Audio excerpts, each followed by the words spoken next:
Perfect. 1 second. Okay.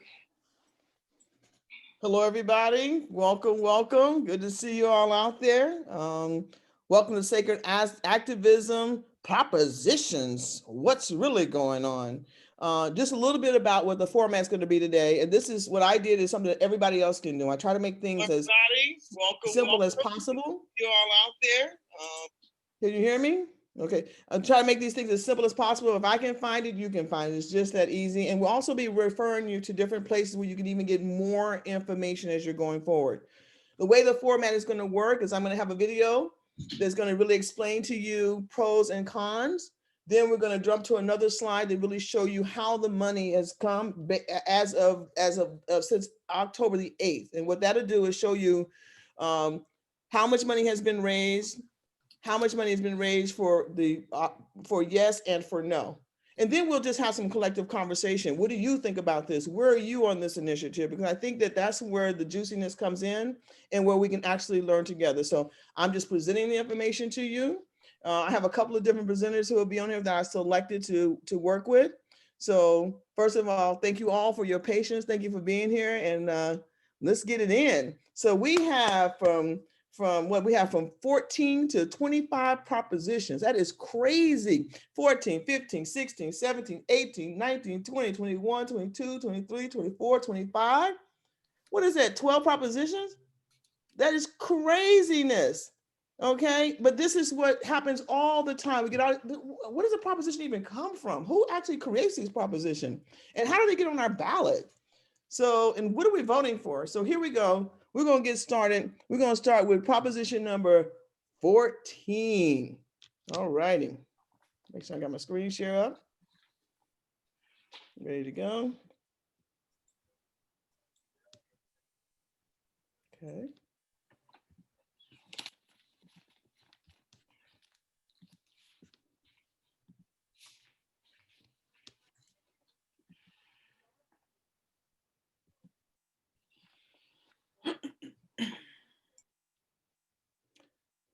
Okay, there are a lot of different opportunities out there for you to play with. This is one gentleman I thought was really great in explaining the two of them, and then we'll come back together and break it down together. Okay, proposition 14.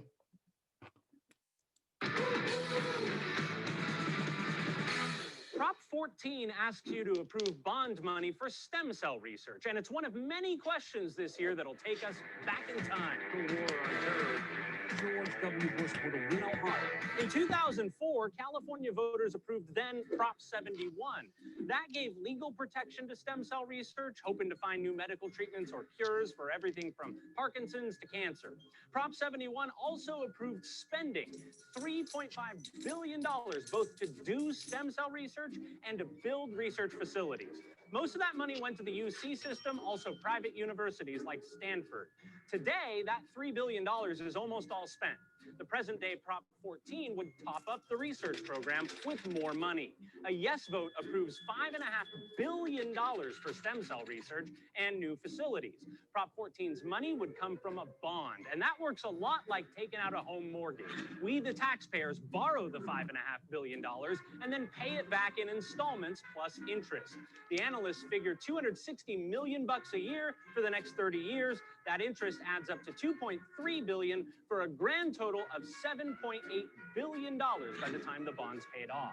Prop 14 does offer one thing that's unique, a chance for the state to make back some of this money. If the research leads to new inventions, the state gets a cut of the profits. So far, that's only raised about $350,000 or 0.01% of the bond money that we've already spent on stem cell work. So don't expect this thing to pay for itself anytime soon. Anything to do with stem cells can quickly turn into a proxy fight over abortion because, as the Mayo Clinic points out, some, though not all, stem cells come from unused human embryos that are grown for in vitro fertilization. You can read the Mayo Clinic for more on that. In your written voter guide, you can find opinions from both sides about how effective this program's been to date. A yes vote approves more bond money for stem cell research. With a no vote, the state's stem cell program can start to wind down.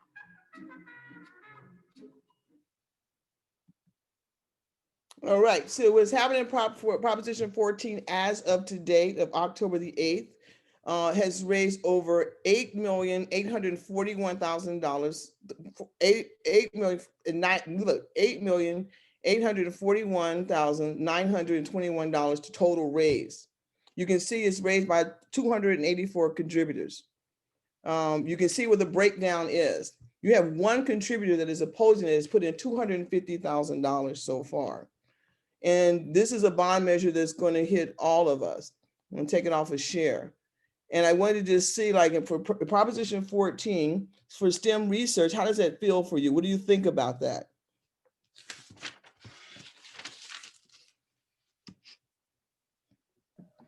Anybody? This is Amar. Hey, Amar. Yeah,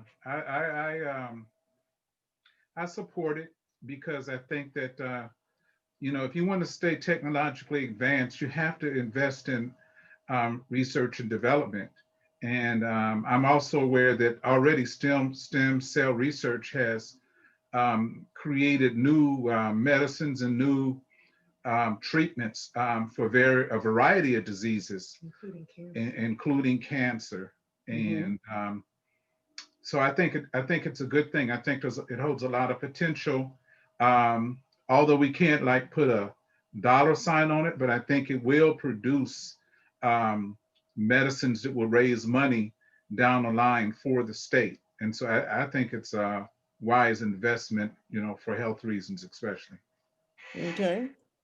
Anybody else? How do you feel about STEM research? How do you think it works? And then should we be the ones that pay for it and be responsible for out of taxes around this? Anybody? It looks like we do have a question in the chat. How do we know what the research has accomplished thus far? That's a good question. That's a very, very good question. And so what we've seen there so far is that some of the research, it has accomplished, but will it ever, it's something that's going to be ongoing. I don't know exactly what all it has accomplished in the list of activities that are there that it has, but we definitely can reach back and get some more details about what has it done, how has it impacted us. And I believe in this space is always, the more money we have for research, the better off it is. The results we get is always never going to be as much as our need is going to be. If we don't pay for it, then how does it happen? So in terms of the actual 2 or 3 things it actually has paid for, I can't really answer that question, but I can definitely do some more homework around that with you and for you. But just the fact that we have moved forward with a lot of different things, I think that some stuff is like with STEM research, some stuff has worked for us and some stuff haven't.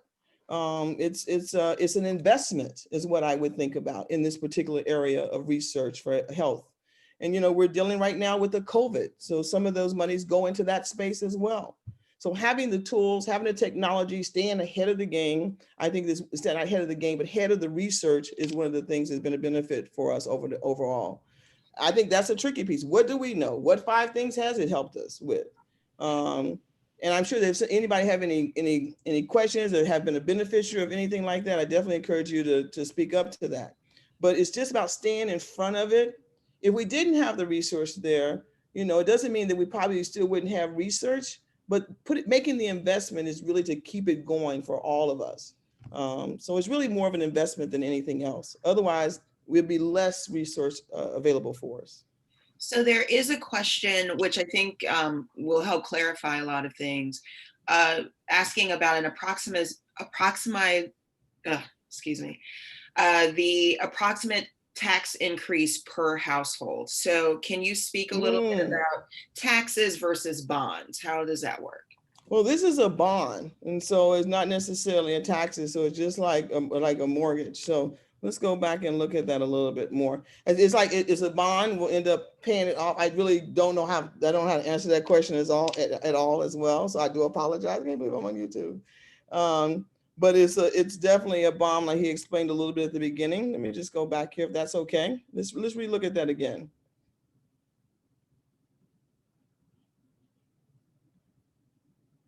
Because I liked how he talked about the money.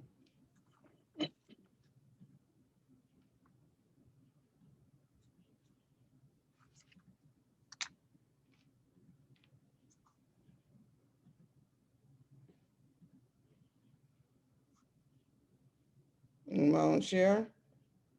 So bond issues in the past, we end up paying for the bond to do health research, and the pharmaceuticals end up benefiting from it without paying us back. That's Mhm. typically how that works. If they don't have to pay for it, and they can get some government to pay for it, then they're happy. And right now they can't get the feds to pay for it, so they look to California to pay for it. So when I hear But you, it comes out of your money, so your as the tax money, your pharmaceuticals are using our money to be able to do the research. Okay, and I think that's been one of the questions that's come up for a while. Do we want to pay the pharmaceuticals to actually do the research where federal government is not doing it, and that comes out of our dollars? And we don't even know what that looks like. And we've put money into it already. That's the one thing I noticed, is that only about $750,000 have really been turned back around for us. We don't even know what research has been benefited from it. And the pharmaceuticals are the ones that are actually getting paid at the end of the day. right. And we're paying back the bond. We pay back the bond We, the at the people, end of pay the the day. bond back. The That's right. pharmaceuticals benefit for doing the research, and yet they can act, and they're actually profiting off of that research money that we're doing, that we're putting forth. Yeah. Okay. That about says it. Thank you for that. And thank you for your patience with me around this as well, because that's every time I do this, I'm constantly learning myself, especially more about the bonds. So bottom line is that we're paying for pharmaceuticals. This tax will pay for some pharmaceutical communities to do research, and they also profit off of it. And or there is a short piece of our benefit of, it's an investment, but the investment is into the pharmaceuticals, not necessarily into our full community. There is some benefits, but not as much of a return as the investment, is what I understand. And the universities benefit because they work for the pharmaceuticals. So, I mean, he said that as well, that the ultimate result of this research doesn't come to us. I mean, we don't even get to bring down the price of the pharmaceutical that we helped to invent. So what I hear you saying is not only are we paying for it in taxes, but we also pay for it when we go to the pharmacy to actually pay for the prescription.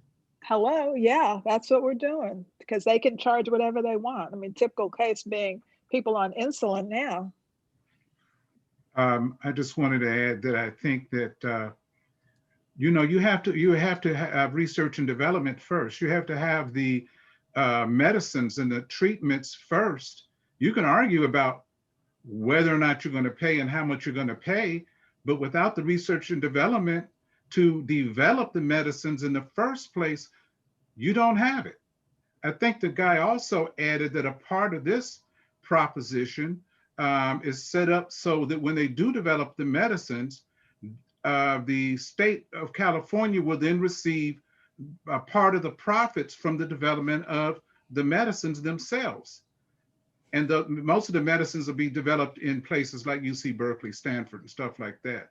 So I think to argue about the payment for the medicines before we even have them, to me, doesn't make sense. To me, we have to find ways to advance our medical research so we can deal with these myriad of diseases and so forth that people have had for years, and it may develop in the horizon we don't even know about. So I love this thing. It's like, how much, I think the question becomes, how much of an investment are we going to make into the pharmaceutical that's actually profiting more than our return? Okay. And I do agree that having the research to be able to have the medicine at the end of the day is what we need. But even if the money comes back to the state, I think there was only $750,000 that comes back to the state so far they've made off of it, which is not a lot based on how much we put into it. I think the question will become, what is the equity here? How do we know our investment is really working for us at the end of the day? And how much of that is working for us? If we're putting in billions of dollars, should our research show that we're coming back at half of that money as a return for us, or half of the research benefiting our communities? And are we paying double for it? We're being taxed for it, and then we also have to pay for the prescription once we go to the doctor. So I think this is what I love about propositions, is that it is personal, because all of us have a reasoning why we support something and or not. If the thought of a bond, we're paying the taxes, we're paying the pharmaceutical, companies, and we're also paying for the prescription.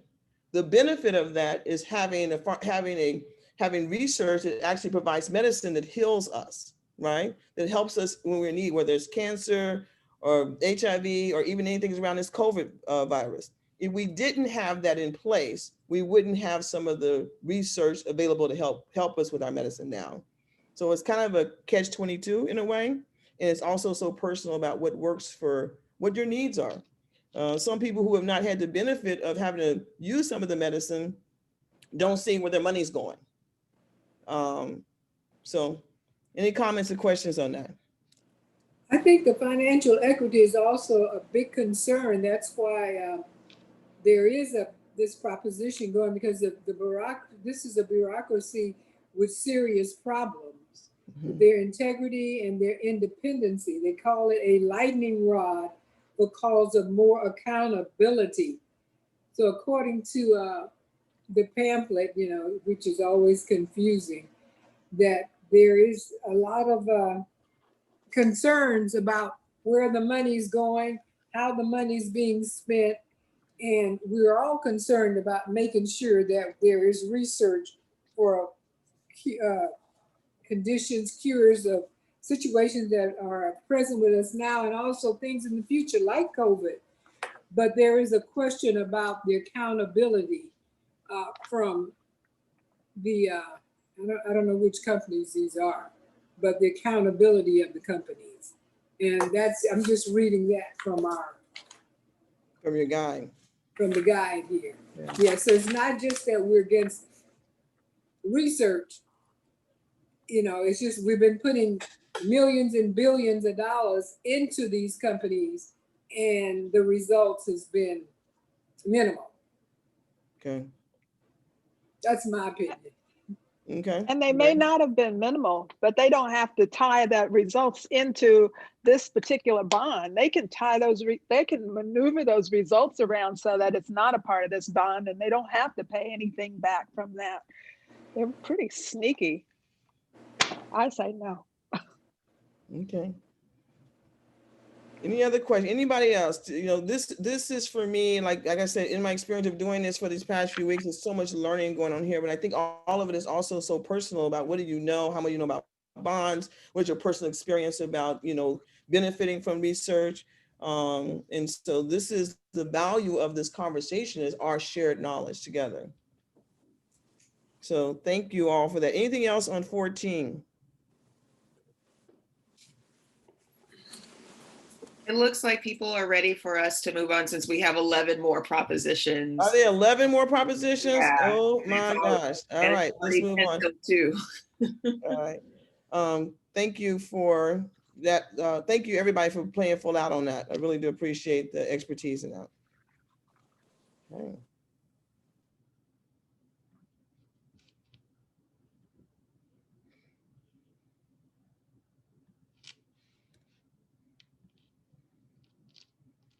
Okay, let's do this again. Proposition 15.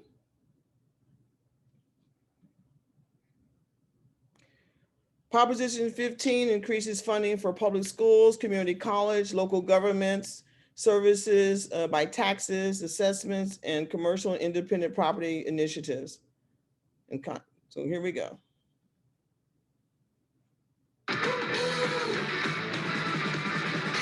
Prop 15 is all about Prop 13. Look, I didn't come up with the numbering system. Theodore Robert Bundy. Prop 13 was a huge deal back in 1978. The opening salvo in a tax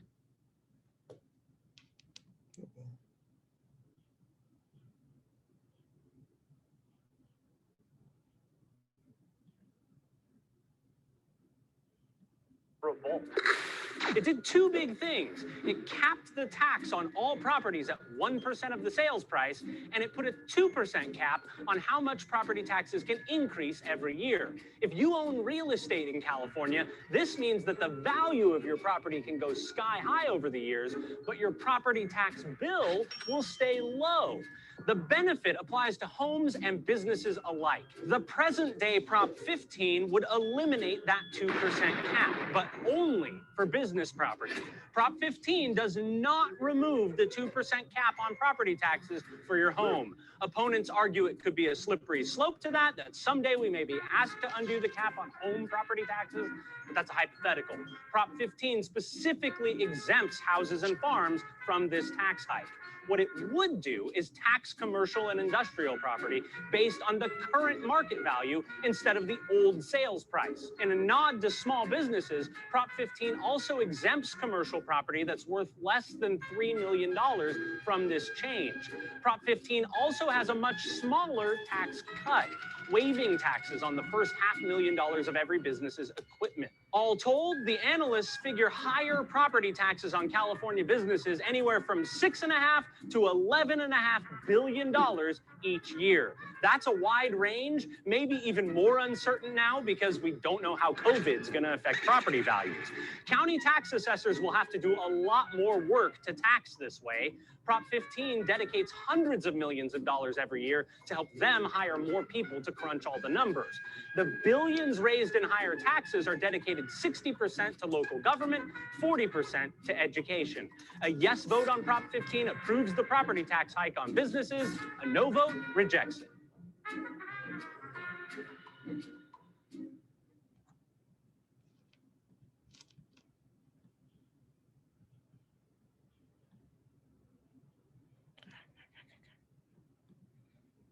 Anybody remember Prop 13? Okay, what do you think about Prop 13 and how did it impact your life? It impacted the schools especially. Okay. There was a lot less money for a lot of the programs to help disadvantaged children in school. Those are among the first things that were cut. A lot of the athletic programs were also cut. And there's less money that the cities had available for its own infrastructure and stuff like that. So Prop 13, many people thought was a rather racially biased proposition, so that in this way the suburbs could not participate in supporting the cities. You know, the cities could remain deteriorated. Exactly. And so this will help with that. Bringing a 2% tax break to the small businesses. What do you guys think about that?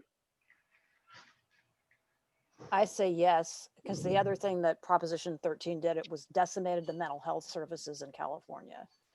And we're still seeing that, you know, in our homeless population or unhoused population, that there are very few services that are available. And so, I mean, I personally, I think I was in college when Prop 13 passed, is like anything that will repeal any part of Proposition 13, I would say yay.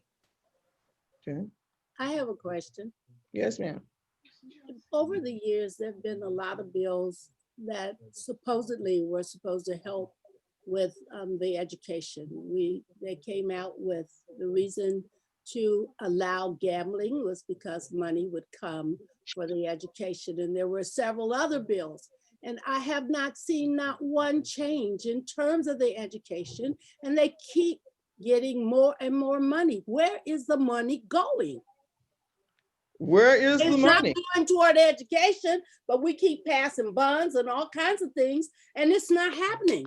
And I think that this, to me, seems like an easy way for others to get money because it's not being dedicated to the schools. That's my question. Where is it going?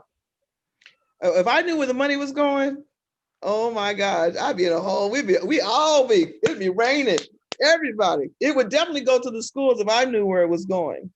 And I think that's why it's tricky. It's really important to understand how these bonds work. That's how we're talking about the STEM situation ahead of time in Prop 14.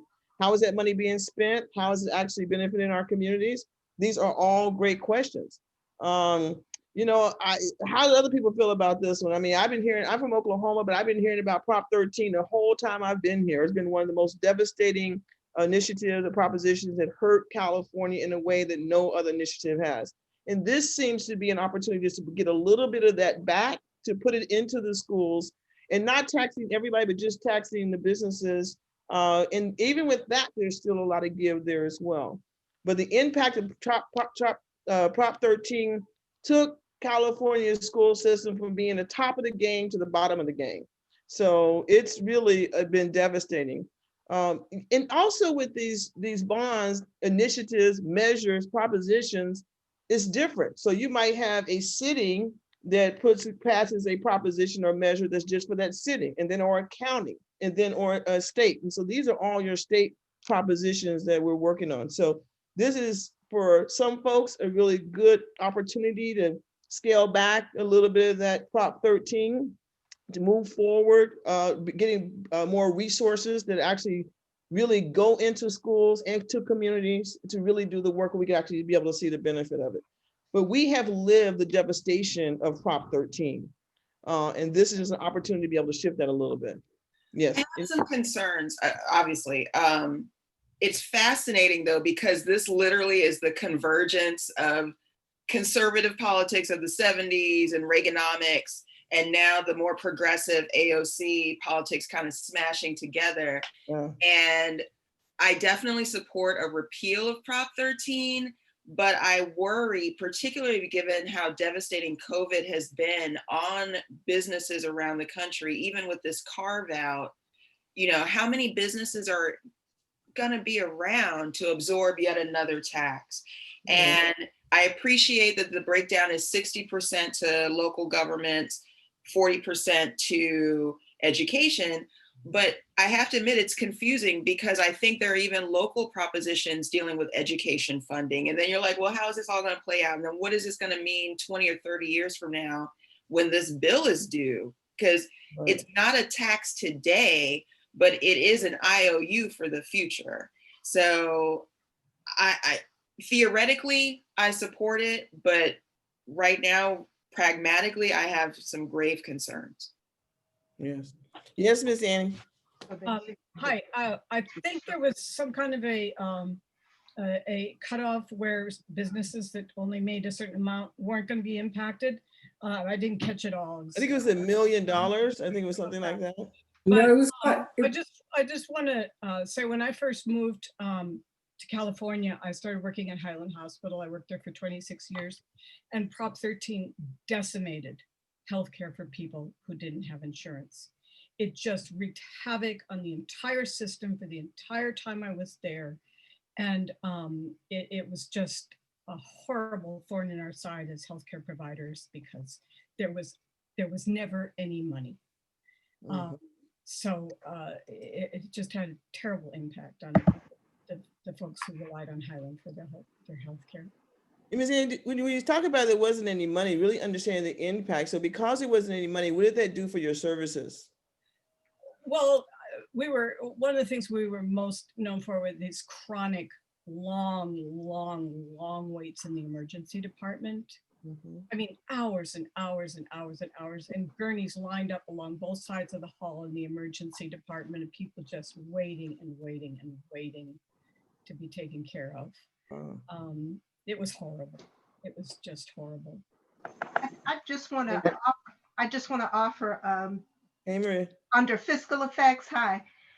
It says that only some of these property owners would start to pay higher taxes in 2022. Right. By 2025, most of these property owners would pay higher taxes. So it's not going to kick in right this moment. You know, for some it will be in 2022, but for most it'll be in 2025. Hopefully, we're going to be doing a lot better around COVID by then, although I know we're all going to be in a new normal, possibly for forever, but hopefully. Can I jump in with that? Because that was the point that I was going to make, is that you won't see it until 2025. And also it's a $3 million. So any small businesses under the 3 million, and it affects really a lot of the older companies that's been around since 78. So your mom and pop gas station may not be affected, but your old Chevrons that's been around. I'm a principal in the school system, and you coming in from New Jersey, which is in the top 5 of states, moving to the 5th largest economy in the world, and not being able to spend money on students, that was a shock to my system. And friends in New Jersey still don't believe me that in California and Jersey pays more per student. So it's really trying to fix the wrongs of Prop 13 and really going after businesses. So when you think about a lot of your new businesses, Salesforce already pays their share, Apple. So a lot of companies are already paying their share. It's really getting the older ones like Chevron's that's been around for a long time in the state of California. Thank you. Thank you for that too. Yes, Dr. Reverend Jacqueline. Wow. So I'm just being me. So a couple of things. One, I immediately thought, why have a outside of Prop 13 mechanism to open up Prop 13? $3 million in today's market. And I just want y'all to know I live so far from the Oakland Hills, so far. There are houses on my block going for $1 million. And I understand that this is talking about business right now. I am one of the people that believes it is a means to use it as a can opener to open up 13.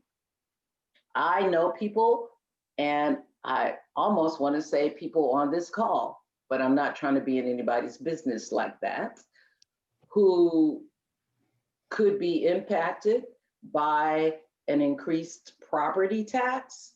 Like if this is in fact a can opener for 13, in ways that could, in my mind, contribute to a massive, we think we got gentrification now, when it could contribute to a massive turnover of who can afford to pay those taxes when they're calculated. And I'm gonna harken back, and then I'm gonna be quiet after this, to what Josie said, that there have been all of these propositions, local ballot issues to fix the schools in the last, I'm just gonna say 10 years. Every year. I'm sorry, what'd you say, Joyce? Every year there's a school, Something. a school proposition on the ballot. The question for me comes as to who is monitoring what happens with these funds. And to the young man from New Jersey, I hear you, my daughter lives in New Jersey. New Jersey is one of the richest states in the union. All I'm saying is that I'm 100% for fixing the schools. For Kimberly, I heard you with the medical piece of it. And I'm just not sure that this is the way to do it, or even that this is a way that this is going to contribute to that. And again, I'm saying I get the devastation of Prop 13 when it was implemented. I was in my rah-rah about it at the time. Yeah. And now in 2020, I'm just saying, I don't know. So yes, do all the corrections, but I'm not sure Prop 13 is the only way to do it. I'm complete. Thank you. Thank you. Okay, I love this. I'd just like to add to that discussion. Amar, let me ask my question. And it's actually a question someone sent to me in the chat personally, is how would East Bay Church be impacted, given that even though we were a 501c3 organization, we own this big chunk of property sitting there, and we do some rentals, which I'm not sure, and maybe Arlene can answer this, how that part of it sets us. Is there some part of us that therefore sets as a business? Now I'm complete. If Arlene's on the phone, I don't know if she's available to answer that question, Arlene or Precious, in terms of the church. I'll let you answer that question. I love this conversation though, because we have go ahead, Arlene. Sorry, yep. So the church is covered up under called a church welfare, and we pay we submit forms every year to make sure that we're compliant. We have a minimum threshold for renters that we have to maintain not to be overtaxed.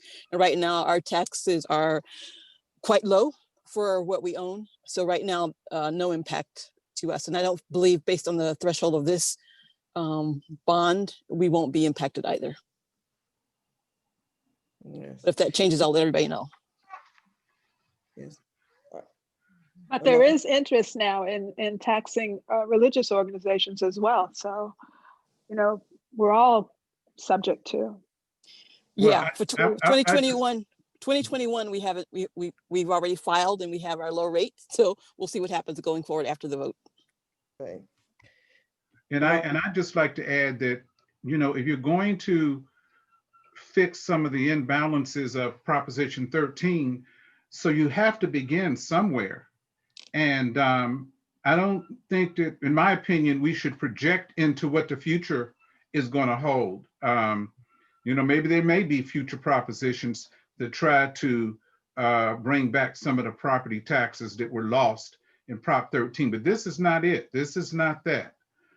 Dealing with what's just before us, this would begin to provide taxes on businesses over a certain threshold and help local government. Remember, a portion of it goes to, as a matter of fact, I think 60% of it goes to local government, which and it can, and county government, and then 40% of it goes to the schools. So yeah, I think it's something that could begin to right the wrongs that were done with Proposition 13. And if we get a proposition that's stronger than that in the future, I think we should deal with it at that point. I think we should deal with something that 100% of the money is going to go to the schools, because every year we have passed something for education and there has been no improvement. And I also want everybody to think about it. Yes, we'll pass it, but who's going to pay that tax? It's going to come right back down to us again, because those big businesses are going to increase their prices on whatever it is they're doing. So it's not like the big businesses are going to pay. It is that we will pay. Thank So, you. you know, I think everybody needs to think about this. How many dollars over the last 10 years have there been for bonds and bills to improve the school system? There have been many, and there's been a lot of money, and there has been no improvement. I'm about sick and tired of this being a hole that they can go through to get more money, and nothing happens with the improvement of education for our kids. And I'll be quiet. Amen. I love that. I love that, sick and tired. So let's just say that, like, it's tricky that we want to be careful not to be going up against each other in this space. What I mean by that is, you know, 13 devastated our communities. Healthcare was real. Mental illness was real. It actually took money away from programs that were serving our communities. And today we see it on the streets. Okay. We also see and some businesses thrive through that time. And yes, right now is the time to make sure that we balance, making sure that our schools are good and our businesses are thriving. All of this is what we need. So, you know, I encourage you just to think about it a little bit more. Whatever you decide, one way or the other, is the businesses more important to thrive, or is health and human services in our kids and our children, you know, an issue that we maybe need to really focus in on? Bonds will always do bond measures for schools and education. It's something that's always going to happen. It is one of those things that, from a political strategist or somebody who they know that pulling on our hearts when it comes to children, they put measures out there all the time. Cities, counties, and state. This is different, okay? This is different. It's not just about schools. It's about making sure we're taking care of our people as well, which we've seen the devastation on the streets. So yes or no, however we weigh in it. This is what I love about propositions, is that it's so personal. You have to make the decision based on what your experience is and what is important to you, okay? So I just wanted to share that. And Ms. Joyce? So One thing about the businesses, we're saying that this doesn't take effect until a few years from now, but it's going to be years before the businesses that manage to stay in business recover from this COVID event. It's just not going to be next year they're back in business, the doors are open and they're recovered. It's not even going to be like that. So we need to consider that as well. We're having a tax on them right after COVID. Excuse me, everyone. I urge you to look at the time. We're scheduled to go till 3 o'clock. We have 10 more propositions and we haven't even gotten to the quote unquote juicy ones. Peggy has a lot of information for us to really process, but it's amazing to see so much energy and enthusiasm and some new perspectives. I would urge our SAM ministry leaders to consider we have a continuation where we just have the discussion. But for purposes of today, if we can please let Peggy get through, the next one is having to do with affirmative action and so on and so forth. And then let's all, I can try and put a timer. I don't want to do that if I don't have to. You know, it's 2:15 right now. I think the affirmative action is a big one. I appreciate the conversation. I would say if you can just help me with the time pressures, like give me 5 minutes here. I do want to encourage people to still share their stories, and because that's how we're learning from each other. Okay. Okay. So let's move on. I'm gonna do 5 minutes each one. Let's do 5 minutes each one, and if we can all agree to that, that way we can get through them, and then if we have some time left over, we can come back. But I think that'll help us move everything along. And just whenever you are speaking, just deliver and like let's share with each other. I do want to continue the playing full out because I think it really stimulates the conversation and also our shared knowledge. Okay, agreed? Yes. All right. Hello, y'all out there? Thank you. All right, now let's talk about 16.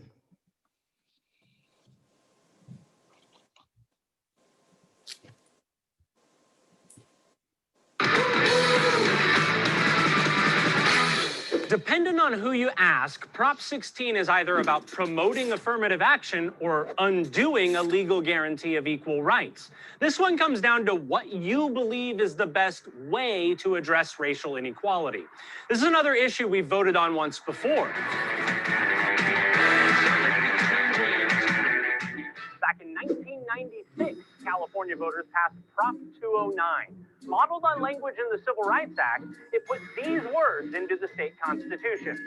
The state shall not discriminate against or grant preferential treatment to any individual or group on the basis of race, sex, color, ethnicity, or national origin. Back at the time, California had affirmative action programs which gave preference to minorities and women in state hiring, the awarding of state contracts, and most famously, college admissions. Prop 209 made all those programs illegal. Present-day Prop 16 would reverse course and allow affirmative action to return. You can read volumes of philosophical argument and case studies on affirmative action, but here's the simple guide to the debate. Supporters of Prop 16 argue the state needs to award more opportunities to minorities and women, a way to correct for centuries of economic and political privilege falling primarily on white men. Opponents argue the ends don't justify the means, and that if equality is the end goal, the most important thing is to keep equal treatment written into the law. A yes vote on Prop 16 would legalize affirmative action again in California. A no vote keeps the current ban against preference based on race or sex. All right. Questions? Anybody remember 209? Prop 209 is the first campaign I ever worked on. That was like one of the earliest ones I've ever did in my whole political year. And that was the Bakke thing. And quite frankly, I don't like the term minority. We're the people of color and we're the majority. So even the word minority, then I can't handle. Okay, so the language throws you off. All right. Anybody else? Prop 16. This is Harriet with a question. Does that proposition have any cutoff, like 100 years from today? Any time limit on it or what? No time limits on it. Okay, just wondering.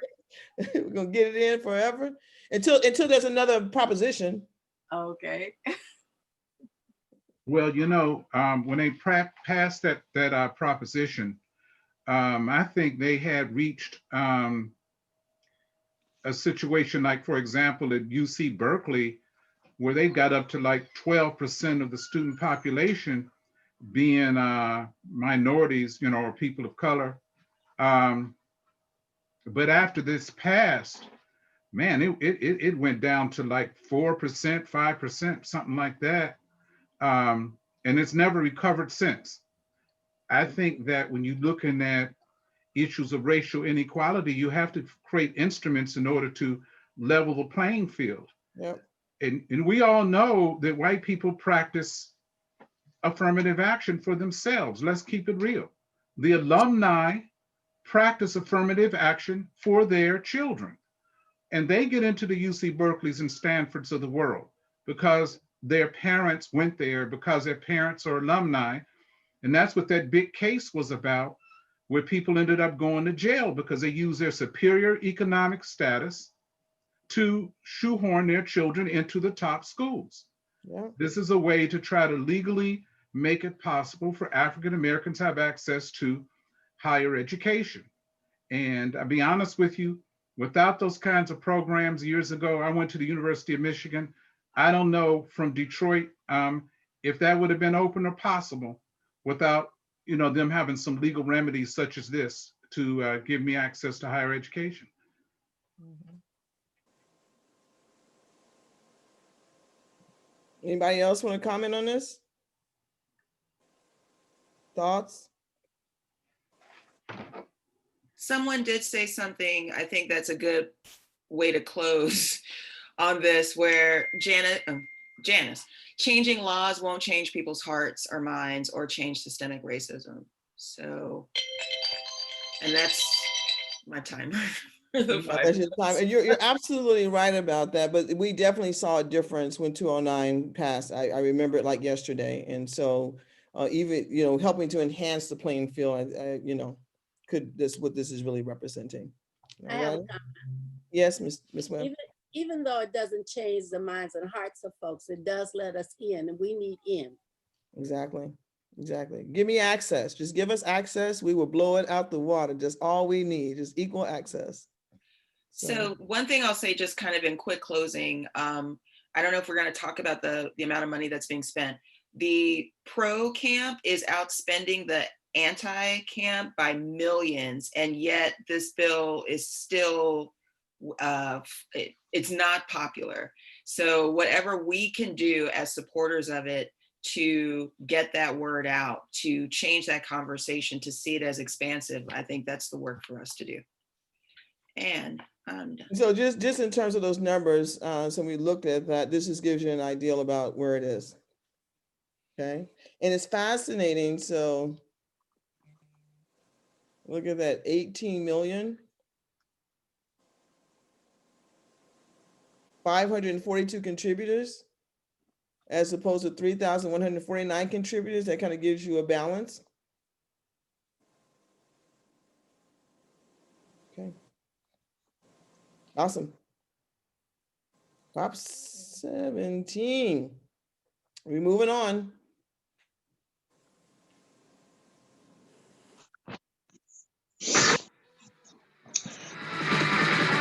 Prop 17 would allow convicted felons to restore their voting rights more quickly. This one is about legalizing voting for people who get out of prison on parole in California. And believe it or not, voting rights for felons aren't the same nationwide. Each state is allowed to come up with its own laws, and all but 11 of those states have an automatic process for restoring the voting rights of felons after they've served their sentences.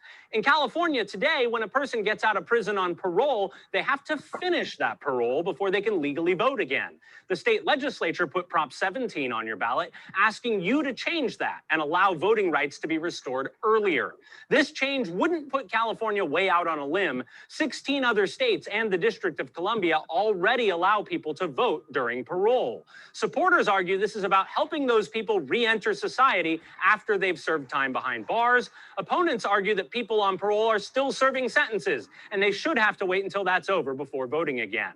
For context, Prop 17 would make California's policy more liberal, but not the most liberal. In Maine and Vermont, all felons can vote, even while they're still in prison doing time. A yes vote on Prop 17 allows California felons to get their voting rights restored more quickly. A no vote keeps the policy the same way it is today.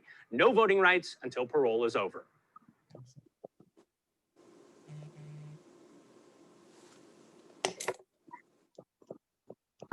My comment is that California's prison system is privatized and full of people of color. Maine and Vermont, that is not the situation.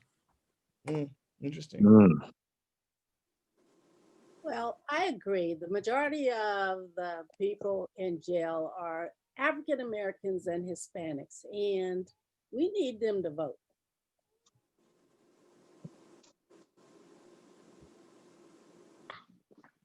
Anybody else?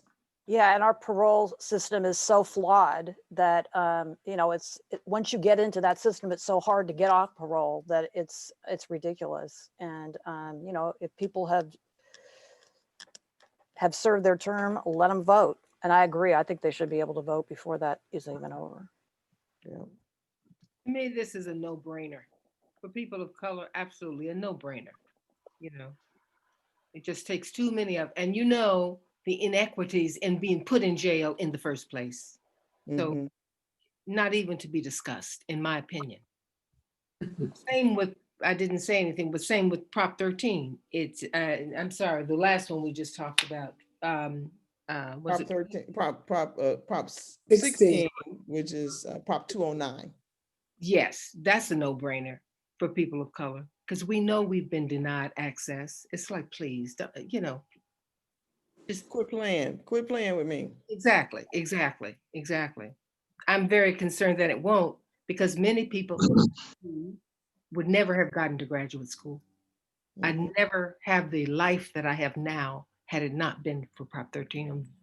I'm sorry, the affirmative action. I'm just very clear on that. And that's true for everyone, including Clarence Thomas, who won't admit to it, but he knows it's true.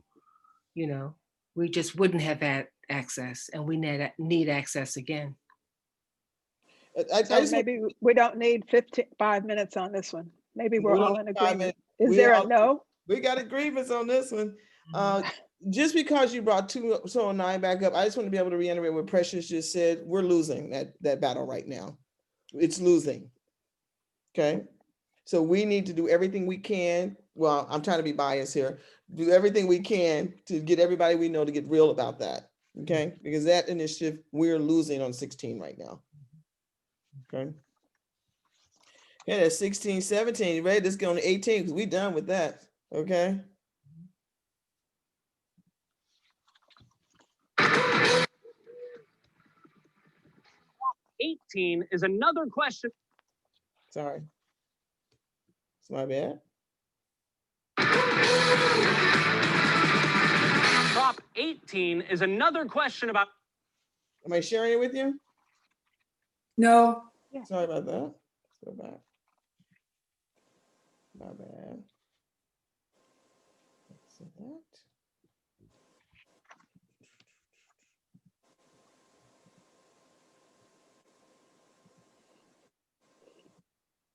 Here we go.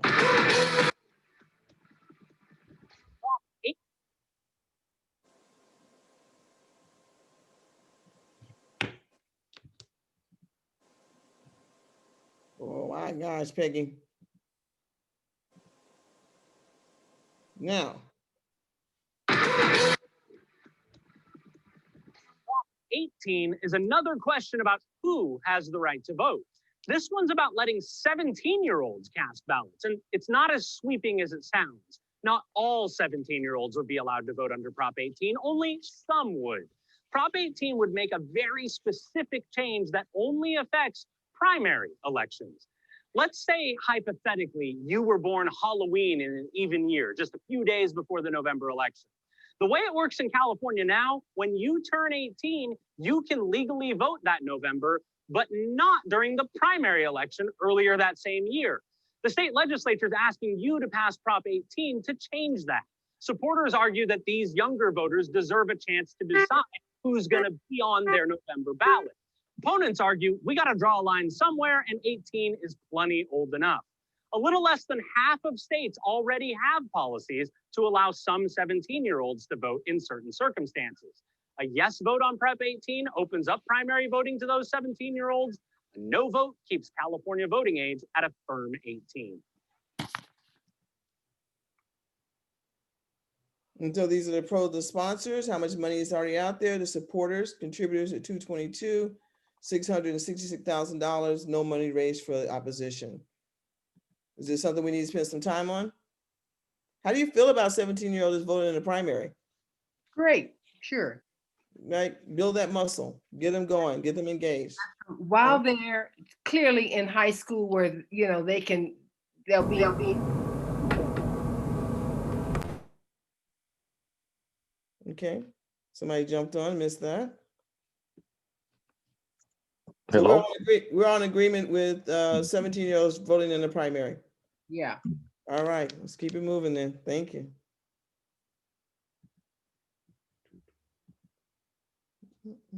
Hey, Peggy, we have some people asking where you got these videos. I shared the Cal Matters link in the chat, but I don't have the link for this. Okay, I will share all this with you so you can have them. Thank you. By the way. There's some great stuff out there. I was looking to try and get as many commercials as possible in, but not everybody had something. So this is Prop 19 in a minute. Another person I ran across I thought did a really great job. Here we go. Prop 19 in a minute. Prop 19 is yet another attempt at reforming Prop 13. Right now, homeowners over the age of 55 who stay in their homes enjoy low property taxes. If they were to buy a new home, their taxes would go up. Prop 19 would allow people over 55 to buy a new home and still keep their low tax assessments. Realtors say that's good because it'll encourage older empty nesters to sell their large homes, making more houses available for growing families. Prop 19 also changes the tax law on inherited property. Right now, if you inherit your parents' home, the taxes on it stay low, even if you don't live in it. Prop 19 would require that you live in the home in order to enjoy the tax break.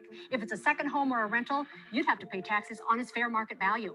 Supporters point out most of the new tax revenues would go towards fighting wildfires. Opponents say Prop 19 is just a way for realtors to get more houses on the market and weaken the homeowner protections afforded by Prop 13. A yes vote would change the tax laws around Prop 13. Voting no would keep things the way they are.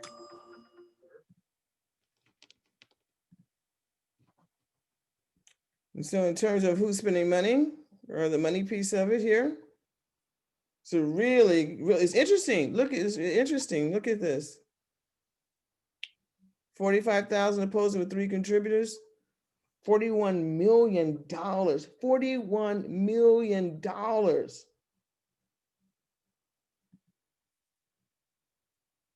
$41 million. Do you know that could help the school systems?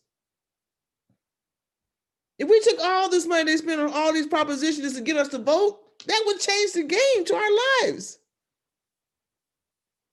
Anybody have any thoughts around this one? I mean, if I inherit a house and I have to live in it, would make it a little tricky for me, you know? It's just, and I'm grateful to inherit the house. Tax breaks has become current. Yeah, this is a tricky one. Anybody have any thoughts around this? Anybody?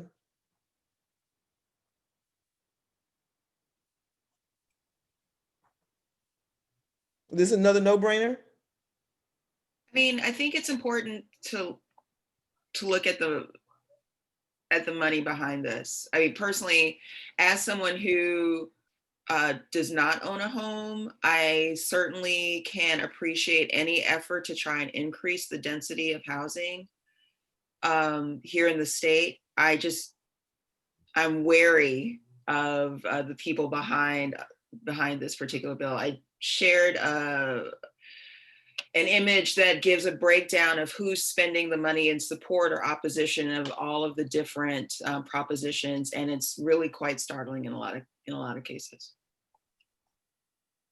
Yep.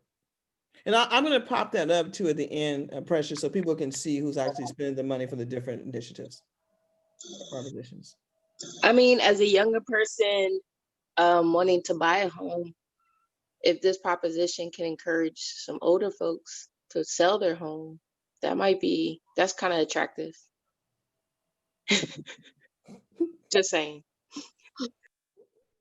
But you know, there's a lot of things happening here. Older people are going to be buying homes that cost as much money for them to buy another home as it is to stay in their own homes. So it becomes a really catch-22 because they're not gaining anything. They can do a smaller home, but with what is happening now, it might be better for them to just rent out rooms or something, because you know, this economy right now is a bit shaky. We don't know which way it's going, but we do know people have been without jobs. There are businesses that are not going on. So this is shaky at this time to me. And I wouldn't vote for it because it's too shaky right now. Anybody have any houses they want to sell? Just kidding. Just kidding. Just kidding. Everybody like, no, girl, please. Hi, this is Cynthia. This one really confuses me. I'm going to have to do a bunch of research to see who's really supporting it and who's opposing it, because I am suspicious of stuff that starts off to say help seniors and the disabled, et cetera, et cetera. I need to know the details behind that, how it's going to really help. I know we need more housing. We absolutely need more housing. But we also need to seriously protect the vulnerable. And I'm suspicious if it's just really real estate agents who are supporting it. Yep, absolutely. I It's a just lot of money. Yes. say that I get every day, any place from 3 to 5 calls or text messages about, do I want to sell my house? And at least I'm going to say 60% of them are from developers. They're from contractors that want to flip. And the others are from real estate agents. So yeah, no, not so much. I have the same experience. And most of the time they want to buy it from me significantly below the value. But I would say this, if you are a senior and you're living in a home that doesn't accommodate your physical needs or even your financial needs, and you want to move, but you want to own the property where you move, it really helps if you don't have to pay more taxes in the new home that you would be moving to. I'm just thinking about that. And again, I need to investigate this more deeply too, because I'm just not sure on the face that it is the best thing, but I will say that's a reality for those of us seniors who may need to move at some point. So I would encourage everyone, be sure to, check in with the chat and participate. It looks like a lot of people are posting some resources. I think Kimberly mentioned the League of Women Voters has come out in opposition to this and has given an analysis. This one is definitely one we're all going to need to study. And the next one, number 20, is another one that I think we're going to have a lot of discussion around.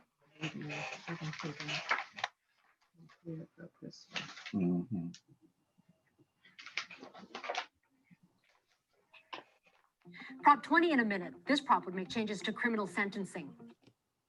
Sorry, I just want to make sure it's bigger for everybody. Sorry. This is the one I talked about. This is very confusing.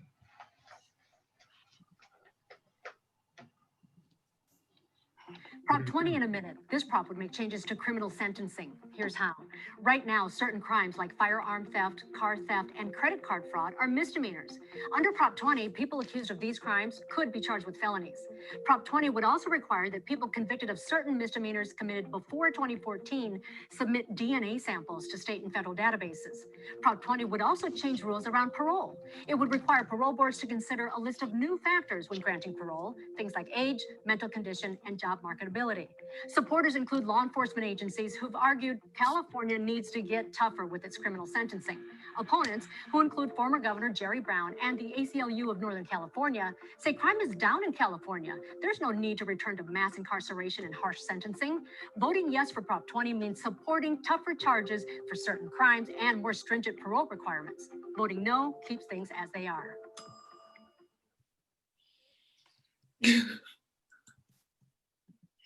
Is this something we have to talk about? Next. One thing I want to mention about this, which I was like, what? Safeway and several other large-scale retailers are among the supporters of this bill. So when you go out to get your sales, because you got your Just For You coupons, understand that some of that is supporting this effort to incarcerate more people. Well, it's to incorporate more people of color. But because incarcerate more others people don't just the go same. at that rate. So that's all I'm saying. I'm off. Thank you. So this is a no? This is a no. Next. We're not having this. Hell no. Thank Yeah. you. Hell no. To the no. It's a no. Next. What do I do here? I'm We with don't you. want to keep it the same, but this is not better. Oh, heck no. All right. For 21, number 21. Sorry about that. 1 second.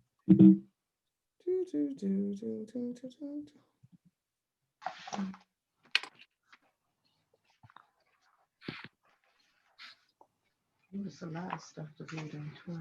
We're almost there, y'all. We're doing really awesome.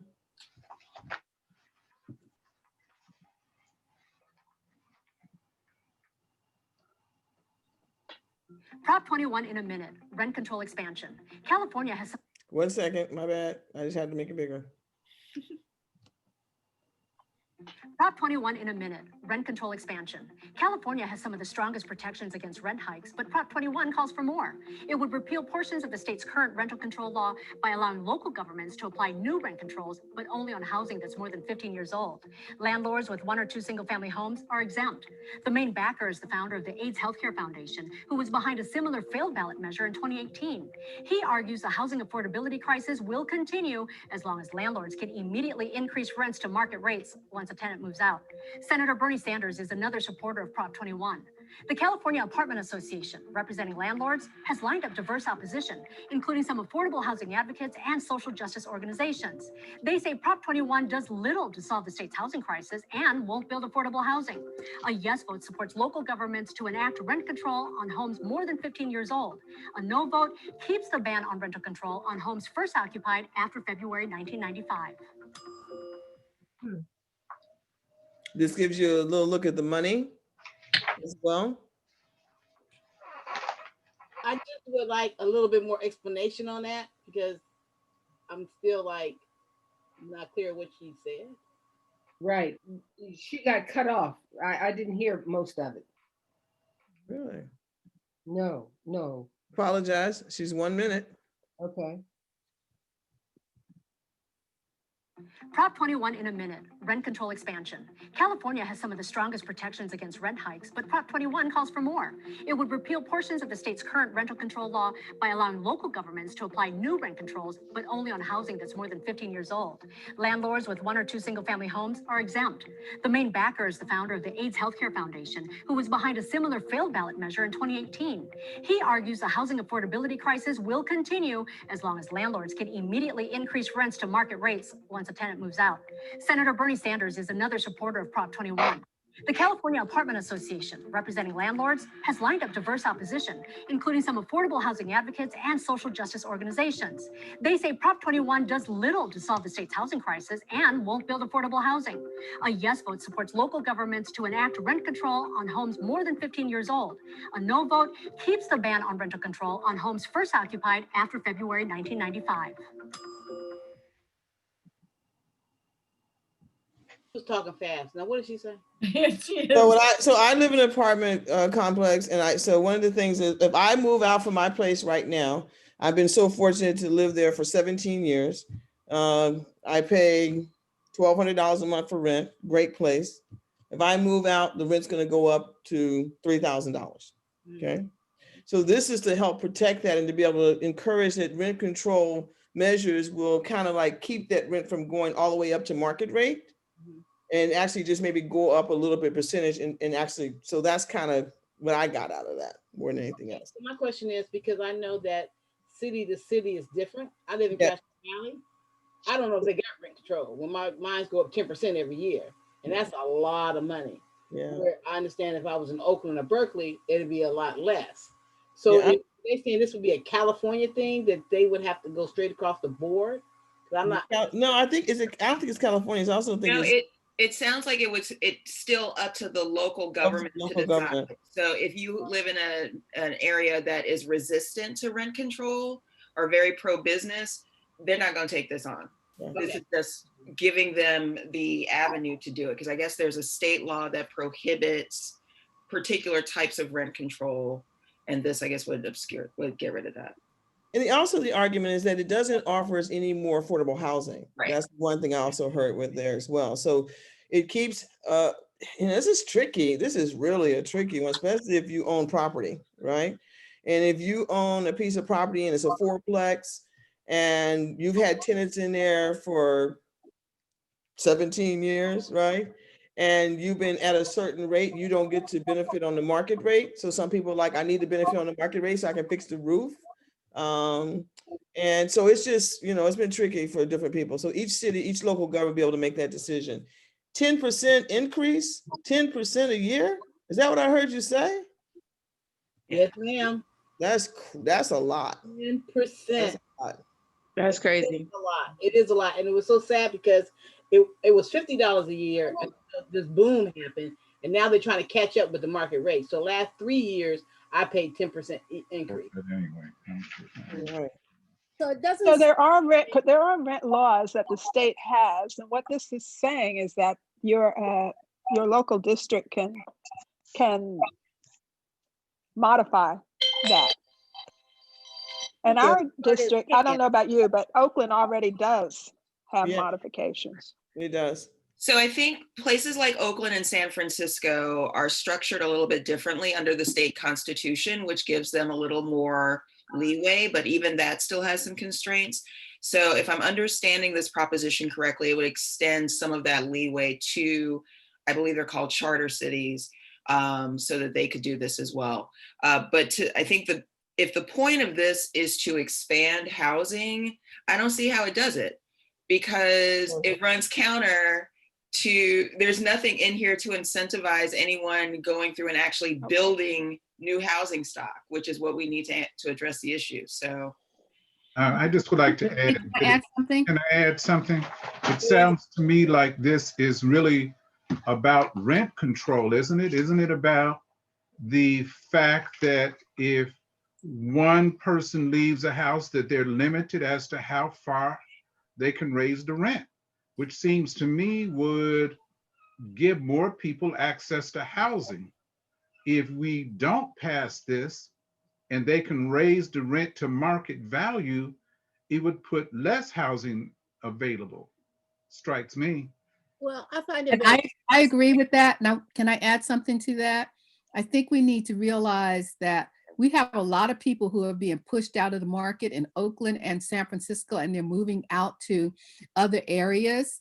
And this will allow those other areas to be able to put in some kind of modified rent control if they wanted to. I think that's something that we seriously have to remember. And also, it doesn't impact the small mom and pop people who buy housing, and it doesn't impact newly built housing. This is for housing that's already been existing, and most of the time, as somebody who's owned property and rented, most of the time, if you have like a fourplex and you've had it for a long time, years and years and years, you have some capacity to be able to get the money to make the repairs and stuff that you need to make. I want to make a point here, because even if it passes, it is whether the city or county wants to raise it. It doesn't mean that it has to happen. So it's still questionable. But that's better than what we have now, which is no avenue. So what then happens is that people, if people who've been pushed out of the market move to another area, like we see that's happening now, Antioch or whatever, then they have the access to their local government and municipalities to try to influence rent control. So again, it's like the gentleman said, it's about rent control, as opposed to creating new housing. That should be another proposition. Well, right now there's going to be a glut because a lot of people are going back to their homes or whatever, and there are no people in colleges and stuff. So, right now there's a whole bunch of stuff starting to come up, because I thought that in San Francisco, it was really tight. But when I was talking to some realtors, they were like, I know a lot of people are moving out of San Francisco, so we're expecting the rents to go down. I'm not sure which way this is because I'm not in the market, but if I was, I would want to investigate more to find out if my particular city would be willing to implement this if it passed. Because it seems like they have choices. They don't have to do it if they don't want to. I'm going Thank you. to interject, everyone. It is now 2:50, and we really do want to respect your time. We have 4 more propositions to go.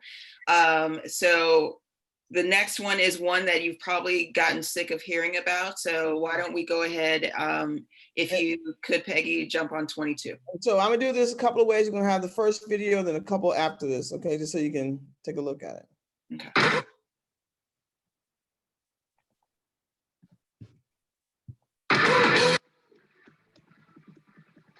The state of California has been fighting with companies like Uber and Lyft for a long time about how to treat the drivers.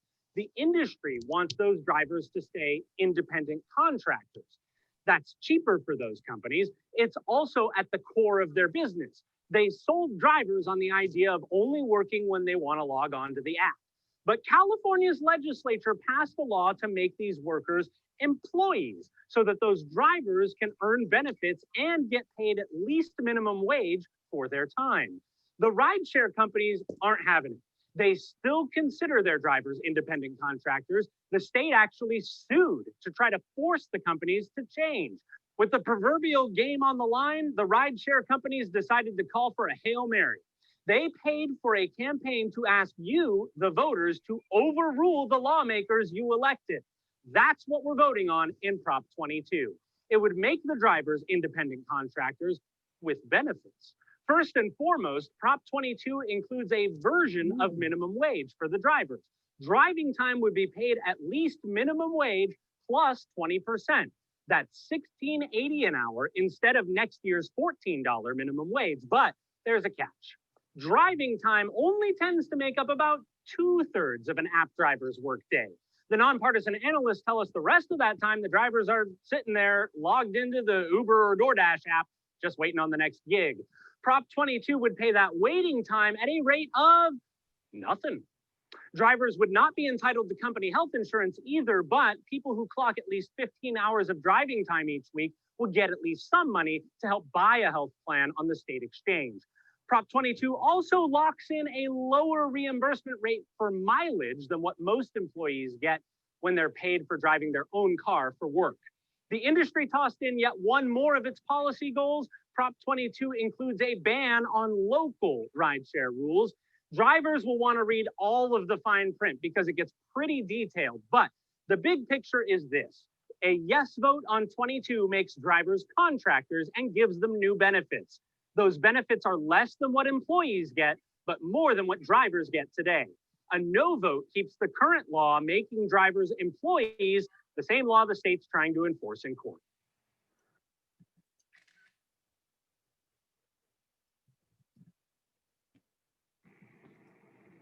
Hi, my name is Jerome Gage and I'm a Lyft driver. I'm asking you to vote no on Prop 22 because it would allow Uber and Lyft to pay us less than minimum wage. And it will allow them to avoid paying state and local taxes because of the many employees that they have. And our state needs the funds right now. And as a driver, I could really use some health insurance. And that's something Uber and Lyft have been avoiding providing to us. So please vote no on Prop 22.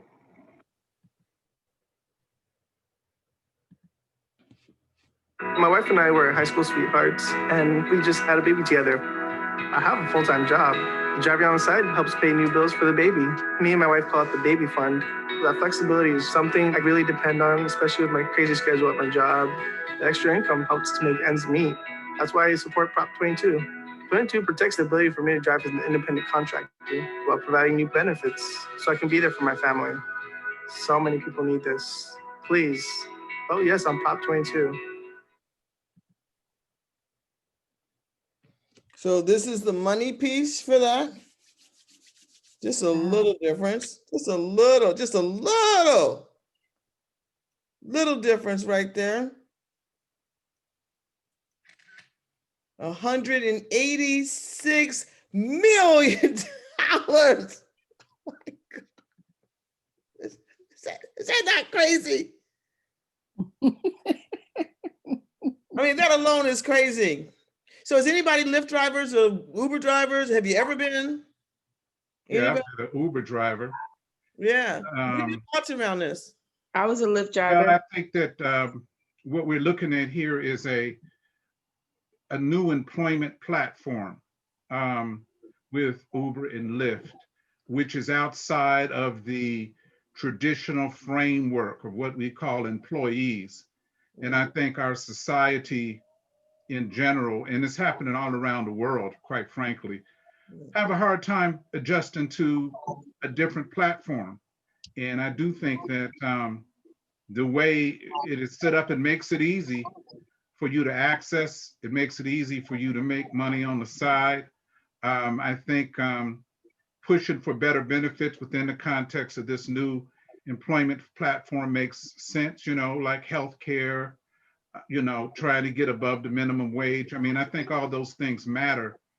I have a problem with basically undermining a new business industry, that emerged out of nowhere and employs a lot of people, and trying to force fit them into an old employer kind of platform. And so I kind of support Prop 22. Thank you. Ms. Joyce, I hear you. I see you talking, Ms. Joyce, but I can't. Are you on? Yeah, now. Okay, thanks. I from listening to that video and what he was saying the benefits were, I'd say yes also, but I did not understand the young African American when he said no. I heard him say that the state needs the money. I thought that was very magnanimous of him, but I didn't get the rest of his reason why he was saying no. I heard a lot of reasons yes. Yeah. Yes, Miss Annie. Thank you, Miss Joyce. So no, hold on, DB. Okay. DB, hold all on. right. Miss Annie, go ahead. I don't understand if California passed a law, the companies did not implement it. Exactly. They have not implemented it. Yeah. So I don't even understand how this would change anything one way or another, because the companies just did whatever they went to court. They felt got to like stay. doing. Right? They went to court. They got to stay. So if this passes, it would overturn AB 5 essentially. But actually a good question is whether or not the overturning would only apply to this limited scope of workers. Because remember, AB 5 affected the church. We had to deal with new issues with musicians, with speakers, and so on and so forth. But we don't have $200 million just lying around to battle it out. So this is basically the companies not liking what happened, and so they want a do-over, if that makes it. Yeah, I just want to say too that it affected me personally as well, because I do consulting, and for one of my major contracts, they decided based on this law that I needed to become a part-time employee. So what changed for me was being able to use my home office, and I work out of my home office, as a tax write-off in the same way that I'd done in, for example, 2019. 2020 is the first year that I can't write off things to the degree that I've been able to do in the past. And so I was not happy, and I wasn't happy either when our band stopped playing at church, because they had to become employees as well. So those are just some of the close-up kinds of ramifications of the legislation that got passed. Yeah, I don't like it either because, I was, as you were, Maria, independent contractor. And when they gave me my first, they changed sort of without even saying they were going to do it. Right. Got me my first check as an employee. I went in and quit that day because that little bit of money, it's like, oh, hell no, you know. So it really does impact people who work independently. And and of course, all the write-offs you get from being an independent contractor. So effectively, you make less money as an employee. So I just want to say something as a Lyft driver. I did work as a Lyft driver while I was working full time. And what I know, well, my experiences is what part of the reason why I don't do it as a consultant, as a Lyft driver, is because it's almost like a scheme for you to make really quick money. If you're in a crunch and you really need to make quick money, Lyft working can definitely get you the dollars paid pretty quickly. In the long run, it doesn't really pan out because it's not taken into, there's no payment in account of like the amount of time that you are waiting to get a ride, the amount of time that it takes to get to the ride, pick the person up, drop them off, and then the amount of money it costs to make repairs to your car. The company is not contributing at all to that. And for some people that have cars, you know, it's very expensive to do tires and oil changes and gas and all those things. So you make quick money, but in the long run, you really don't. And then the fact that it doesn't pay towards any kind of health insurance. And some consultants, I was lucky to be working, but some consultants, you know, do this full time. They don't have health insurance, and driving that long for so many hours, you guys don't know, is really a wear and tear on the body. And these companies like Lyft and Uber, I think, make enough money off of the app and the use of Lyft and the rides that I think they can really afford to contribute to the workers that are actually doing the work. I know the AB thing and the consultant, but Lyft and Uber is huge. They are a big mega companies that have money. Yeah. So yeah, that's kind of my views on it. I just think it's a mess the way that they've combined what's happening with Uber and Lyft to all consultants. I think that's what I really have some issues with. Yeah. These are two really distinct kinds of things because as a consultant, I only get paid for the hours that I work. I don't care what happens in between. I don't get paid for 8 hours when actually I'm putting in over 4. I get paid according to deliverables, and all of that is set up, of course, by a contract. And so, so again, they mixed it and just made it so difficult for people who are consultants as a living and want to remain consultants. I don't want to be a part-time employee of some company. I want to be my own boss and to decide what I'm going to do in whatever time I'm going to do it. I have a question. I'm sorry. This is Gil. Gil, can you just give me one moment? I just want to make sure I go to DB because I know DB was going to comment. And then I also just want to just take a second and have some agreement amongst the group. We're at 3 o'clock right now. Is everybody here willing to stay to like 3:15 just so we can finish up?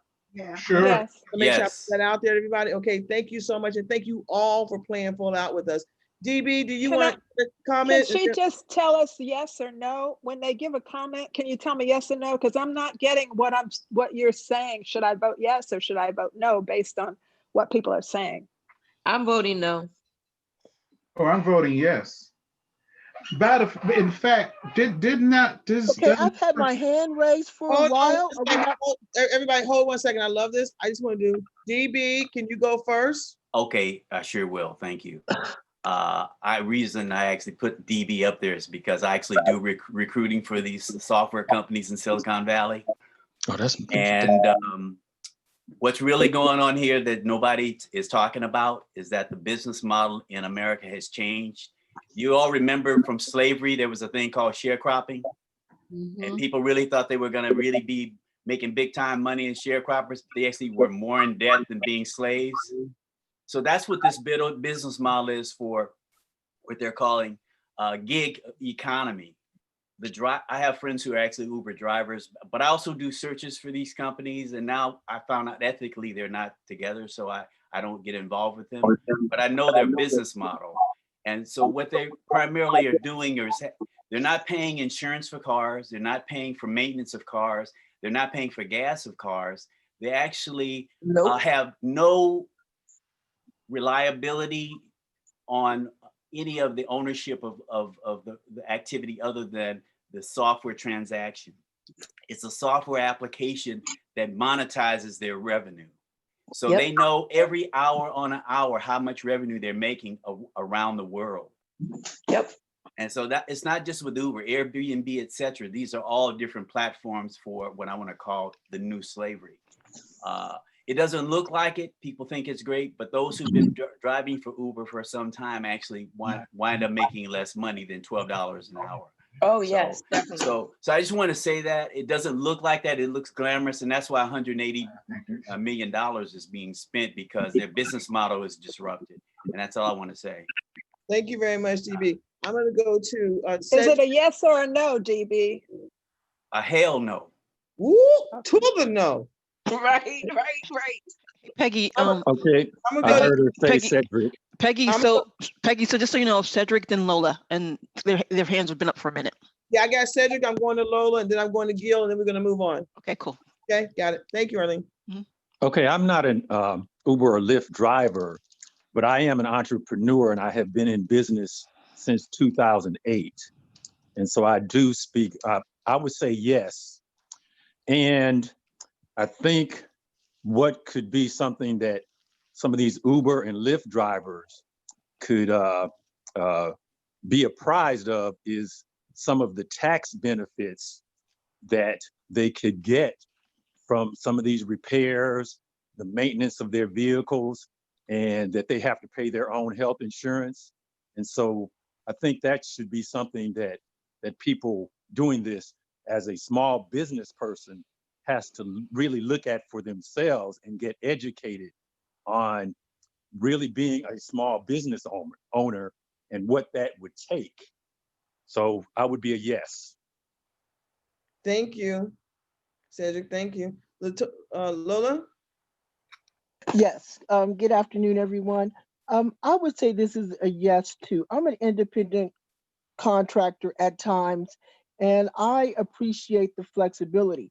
And I also understand that as I do this work, I am required to assume some of the risk in terms of if you work in an 8-hour job, you still got to pay for wear and tear on your vehicle. So I'm assuming some of the risks when I do this. And two, the other comment is that I feel that there is a jeopardy of some of these companies pulling out where you may not, I mean, I can't see it happening in San Francisco, for example. You know, there are places where, you know, the car having a ride share works, but I'm also concerned for these people. I don't drive that, but as I'm concerned, you know, if you vote this way, will that have these companies consider pulling out? So where you don't have an independent contractor job at all. Thank you. I'm complete. That's what. Where's your vote? Yes, you said yes.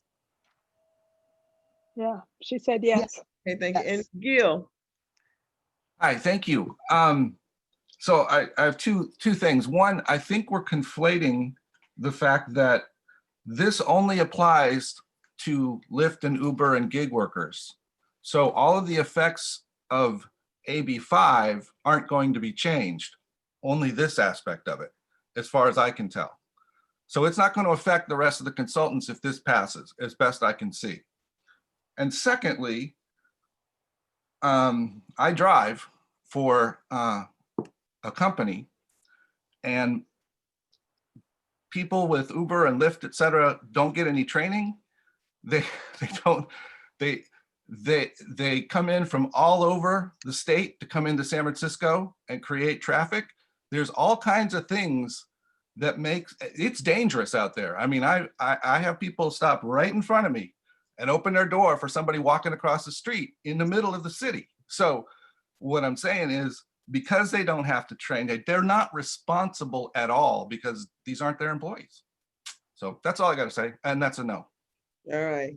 Thank you. That was good. And any more? So we're going to move on. I think there's a lot of yes and no's, a lot of balances there, a lot of heartfelt conversation. And thank you all for playing full out on that, really. All right. Let's go on to 24. 23. Woo. I'm just moving too fast.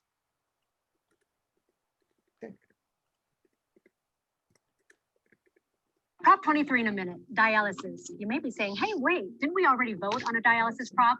Yep, we did. 2 years ago, there was a ballot initiative to unionize dialysis centers, but it failed. Now it's back. If Prop 23 passes, it would require a physician to be present at the dialysis centers at all times. It would also require clinics to report dialysis-related infection data to state and federal governments and give consent from the state health department before closing a clinic. Backers are mainly organized labor for healthcare employees. They say Prop 23 will improve the quality and safety at the centers. Who's against it?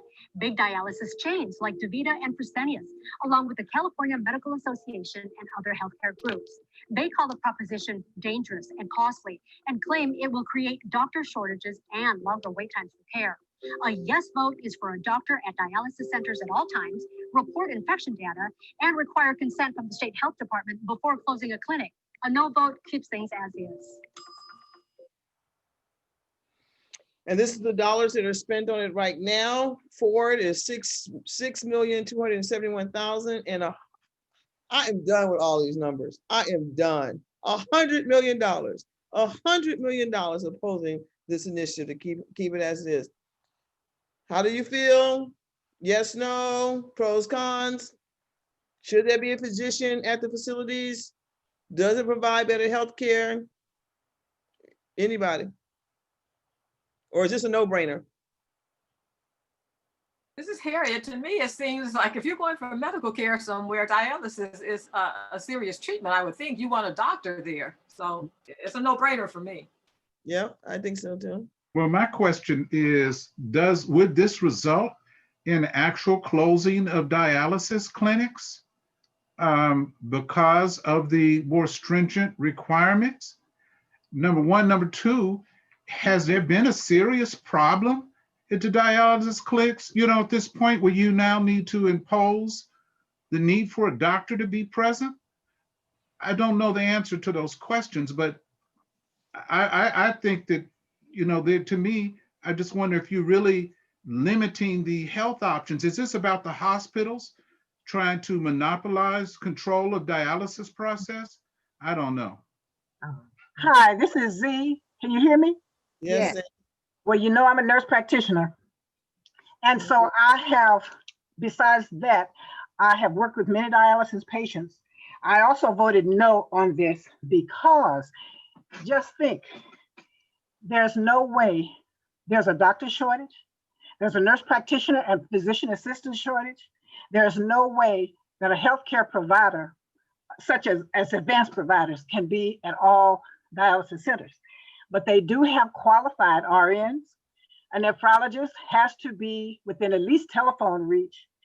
And as somebody said, there just are not enough healthcare workers to go around, and more dialysis centers are being built because more of us are getting sick and our kidneys are being shot.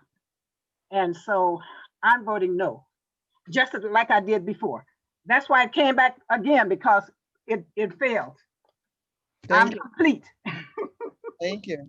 You're welcome. So My concern is, I have a question about accessibility.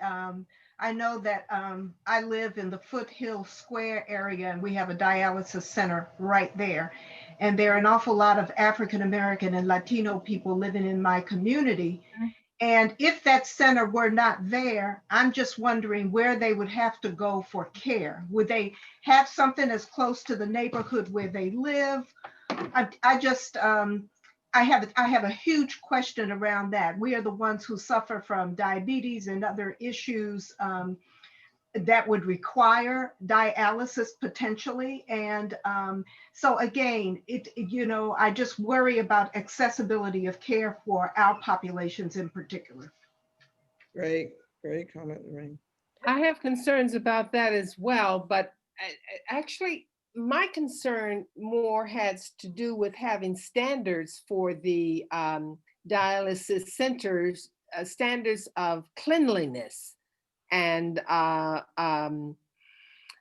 the true care to the patient. So that's a question that maybe Z can answer.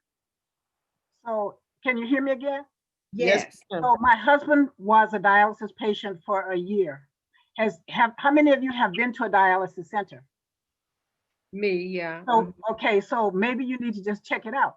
Dialysis centers are just as clean as nursing homes. Nursing homes have had to be spotless because there's all this competition. And it's the same way with dialysis centers. They try to put a patient as close to a dialysis center as possible, when possible. But I have not ever seen any kind of problem with cleanliness or quality of care, because, you know, they could be reported. Right. Yeah. So dialysis centers are being, even though they are, you know, are for profit, but they do serve a big need. And as Maria said, there are so many people of color on dialysis. And if you'll notice, it depends on the city you go to. If you go to a city that's mainly white, then most of the dialysis patients are white. However, there are still dialysis centers in those smaller areas too. Thank you, Z. You're welcome. Anybody else have another question? Because I'm at somebody else's house borrowing her computer. I love that. That's getting I was at a rehearsal at church for the prayer symposium. Otherwise, I would have been on this. Thank you, Peggy. Thank you so much, Z. Appreciate it. All right, so you know, I said 3:15, but we have 2 more to go. You guys, you in? You in? We almost there. Yes, You yes. in? I'm in. I'm in. I'm in until the end. Much. Thank you so much, everybody. All I'm right, in. let's knock out 24.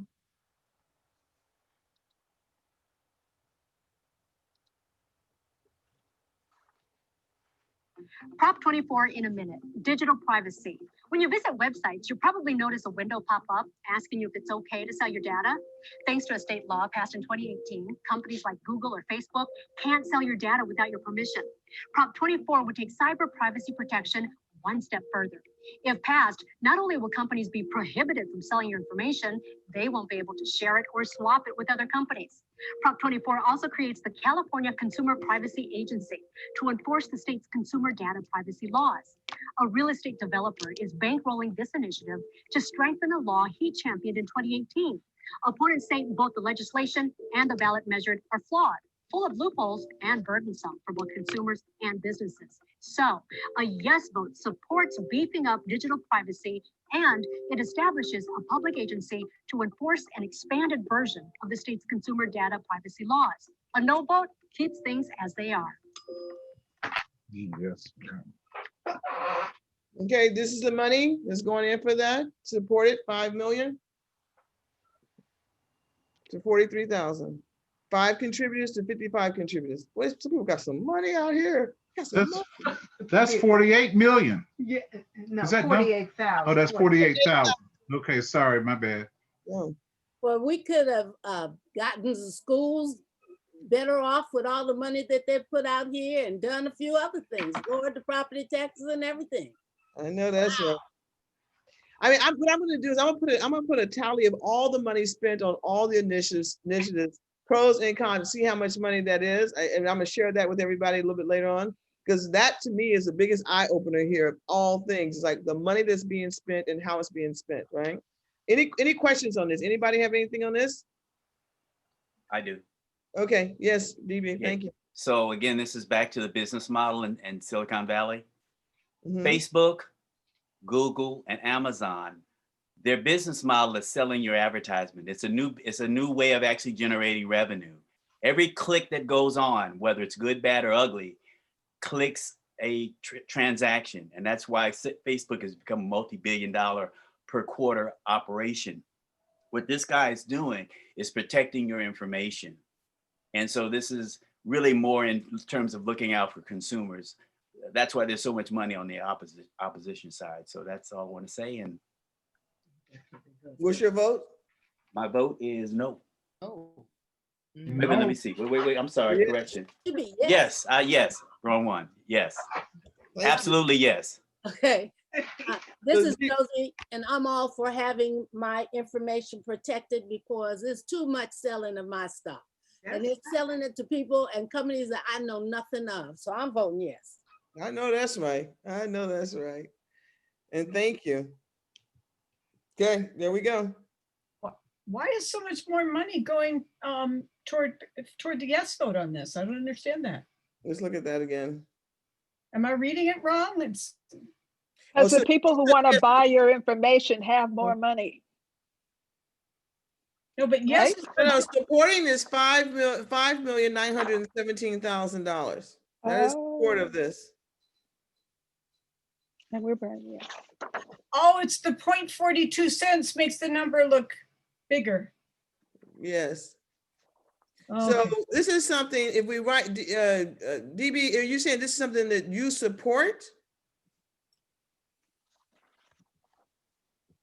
Yeah, the tighter restrictions on your consumer privacy. We Yeah, support yeah, it. yes, absolutely. Yeah, because actually your data is being sold anyway without your permission. They get your IP address. They know exactly where you live. They have all your data, and then they have scrubbers that go through your email and actually capture your personal information. So never write anything about any health issues, et cetera, because you'll start getting emails and other documentation about your health. So just for clarification here, the supporting is to support the privacy law, which protects us, and the supporters have raised and spend more money. So this is really interesting though, looking at the guide, at least the one from, I guess it's a statewide. There's a single entity that's dominating the pro side, the Californians for Consumer Privacy, led by the McTaggarts, which I guess are a husband and wife. They've spent like 4.5 million in support. But if you look at who is opposing Prop 24, the ACLU, the Deputy Director of Color of Change, the California Alliance for Retired Americans. I don't know about that group, but I think, this is such a great resource, because why would the ACLU oppose what is being sold to us as a privacy measure? I don't have the answer to that. I just find that to be a really interesting. That Spy on information their is helpful. employees. Spy on their employees. I'm gonna have to look at that ACLU, because I'm really supportive of that. So I'm gonna back off of my vote on that and research it more. Yeah. I think the thing Vote is. yes what on you Prop have 22 to understand save is- app-based jobs and services. Nearly 1 million Sorry. Californians choose to work as independent contractors with app-based rideshare and food delivery platforms. But Oh, I'm sorry. That was me. I was all wrong. I was all wrong about that. Go ahead. Yeah, this is saying, okay, they oppose it because they say the way it's written, it stacks the deck in favor of big tech corporations and actually reduces your privacy rights. If it really strengthened, we'd fight for it. But the truth is, its 52 pages are full of giveaways to social media and tech giants. And the funders hope you won't read the fine print. Wow. Thank you for your research. That's valuable. I appreciate Oh, it. thank the state of California for once, a state that actually wants to educate its voters as opposed to keep us in the dark, because it's all in here. What page is that, Precious? Page 70. Thank you, Precious. Page 70. Thank you. Thank you for that. Yes, we were all like, okay, yeah, we were all in. Like, thank you. So that's a no, huh? I But think what it about the part- also speaks to Yeah, but what what it about the part means. that it says that that there's an agency that will be convened to follow this? What about that? Help me decipher if they're going to. Why wouldn't we want an agency to help overlook this, to help watch Because over this? Because they're already exempted? I think it's what I'm getting from this is that at the end of the day, it comes down to the details.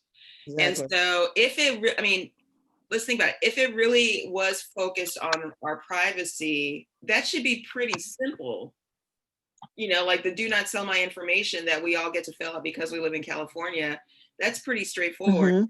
But if this thing is 52 pages Two ways to collect your. And legalese is already hard enough when it's just 1 or 2 pages, but 52 pages of it. It's really just, I don't know what is contained in that, but I am very struck by the ACLU being like, nah, no ma'am. I'm with the ACLU. Yeah. And I think the other issue is, pro or con, who is supporting, who is against it determines if it's a yes or no. Yeah. That's, because I had already kind of decided but I've made a couple of changes today listening to the information, but it's basically the tech companies versus the advocacy organizations. That's really what it is. Yes. They're tricky. And doing initiatives and measures, it's intentional to wordsmith it in a way to confuse you. And that is exactly that's what measures, propositions. One of the big issues is that Proposition 24 asks you to approve pay for privacy. And so that's a way for them to make money, but it's also a way to exclude people who don't necessarily click that. That's what the opposition is saying. And it says it has racially discriminatory impacts, disproportionately pricing out working people, seniors, and Black and Latino families. So it sounds like the way they've written it, you've got to pay some money not to have your data shared. It just doesn't happen automatically. Correct. All in the details. All measures, propositions are designed to wordsmith, to confuse you. Voting yes, voting no, all of that's a part of this strategy. So this is no, right? I think we knowing on this one. I'm knowing on this one myself now. Okay, I got you. Like, no. New information. Yeah. But this also shows you how insidious these propositions are written. So clever. Yeah. These lobbyists have written this is really, that's deep. But what's interesting is Miss Ann said, she said, well, wait a minute. They didn't put a whole lot of money in here. Wait a minute, hold on. Right. And that kind of triggered us to dig a little bit more. Yeah. Beautiful. And when Precious went and figure out who was supporting, so it's who's putting the money in, who's supporting, that really, it forced you to go a little bit deeper. It shows you how tricky these propositions are for us. And so the more educated we are, the cross conversation, the learning that we're doing together, this is the value. So we need our own lobby at East Bay. Yes. Period. Yeah. Yes, because more people need to know this information. Exactly. So let's do 25 and then we can just wrap up. Is that okay with everybody? Yes. Yes. All right. Thank you. Yes, thank you. Let's roll out. Thank you. Okay.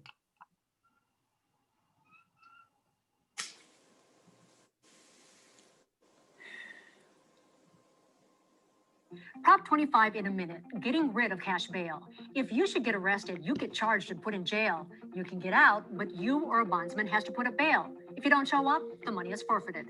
2 years ago, California lawmakers got rid of the cash bail system, which favors the affluent over the poor. They replaced it with a system that determines how big a risk a suspect is. But guess what? The law never went into effect because just after Governor Jerry Brown signed it, the bail bond industry went to work on creating a voter referendum. They want the law repealed. The bail industry and insurance companies want a no vote on Prop 25. They say getting rid of cash bail would put violent offenders back on the streets and destroy the bail industry. But on the other side are criminal justice reform groups and unions. They say vote yes because cash bail unfairly keeps poor people behind bars. Yes on Prop 25 means yes, I want to get rid of the cash bail system. A no vote means I want to go back to the cash bail system. And so this also shows you the money. This is so shady. Next. Next. That's so shady though, because go ahead. The bail bondsmen put it on the ballot, but they want it rejected. Yes. That, ooh. How is that different? How is that different than Uber? No, because it's, okay, to my mind, it's different because the law was passed, under our democratic process. Legislators developed that law, and now Uber's upset, and so now they're trying to overturn it. This is, it's very similar. They're Yeah. both very nefarious, and I'm very disturbed. And so the other thing is poor people who can't pay the bail are the ones who stay in jail. Yeah. And the people and the other people who can pay it, they not only stay out of jail, they don't even get charged. Next. D. Jacqueline, Reverend D. Jacqueline. So clarification, I am so sorry, I don't have my book in front of me, but I am now understanding that it is bail bondsmen that sponsored this. I'm understanding that they are against this. And New Jersey is a state that has gotten rid of bail. And the third point is just this idea that there can be a law passed. So a law was passed in 2018 to get rid of cash bail in California.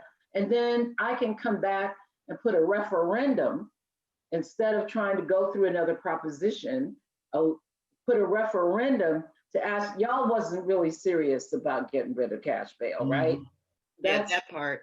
That's exactly what's happening. I just wanted to clarify, I'm not understanding that the bail bonds people put this on the ballot. I'm understanding that they are against this. Oh, I may have misunderstood the video. I thought she said that they, because you have to get the signatures and it takes money to get the propositions. I thought she was saying that they did all that work to get it on and now we're fighting against it. But Can we run the video again? We absolutely can. So it's a referendum on the law that replaced money bail with a system based on, so that's why they would be against it, because it replaced money bail. All right, let's mute right here. Here we go, y'all. All ears in. Prop 25 in a minute, getting rid of cash bail. If you should get arrested, you get charged and put in jail. You can get out, but you or a bondsman has to put up bail. If you don't show up, the money is forfeited. 2 years ago, California lawmakers got rid of the cash bail system, which favors the affluent over the poor. They replaced it with a system that determines how big a risk a suspect is. But guess what? The law never went into effect because just after Governor Jerry Brown signed it, the bail bond industry went to work on creating a voter referendum. They want the law repealed. The bail industry and insurance companies want a no vote on Prop 25. They say getting rid of cash bail would put violent offenders back on the streets and destroy the bail industry.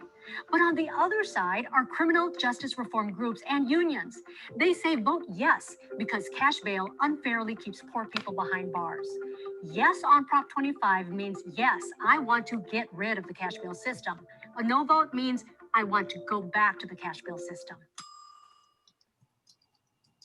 I see the confusion. It was the bail bonds industry that proposed a referendum, but perhaps there's something in the way that referendums are constructed, or at least this one for sure, that had they also had their languaging preference, they would have languaged it to say, keep cash bail. But it's not language, so I'm guessing that they didn't get to put the languaging in. They just got to say, let's look at this again. And then the languaging of it, however, says, in our relook, let's again vote for what we already voted for, which is to get rid of cash bail. The part B that I'm understanding related to this, though, is very much tied into all of those judges that get appointed, that's who does the risk assessment. For me, I think it's a weighing of whether or not it's worthwhile to take the chance on the risk assessment and work on shifting that risk assessment later down the road, maybe put it with the probation department or someplace, take it out of the hands of judges. I think and this is from having personal experience with cash bail and being just today talking to someone that is in a cash bail situation, that the discrepancy, the very wide discrepancy between who can pay bail and who cannot pay bail is critical, especially under COVID, where jails are a hot spot. So that's my 2 cents. I mean, basically, just really quick, I think this is incredibly cynical, but I understand it. For these people, for the bail companies, it's not about the humanity. The people who are in the system are assets. And this law that was duly passed and enacted threatened their assets. So they did a workaround that our system currently allows. I find that disrespectful, and I oppose it just for that. But beyond that, the notion that that people are essentially punished additionally for the sin of being poor and maybe being unaware is disgusting and a sad indictment on our system. Like, I also want to, there's a question in the chat about the NAACP endorsing it. That agency that you, Precious, you put up earlier, and I'm just not remembering the name. Evelyn Wesley. Evelyn sent that to us. So, right, but the same organization published an article, and Evelyn sent that article that the NAACP endorsement is coming from a person who has received donations to their yes, she's gotten like over $1 million just herself.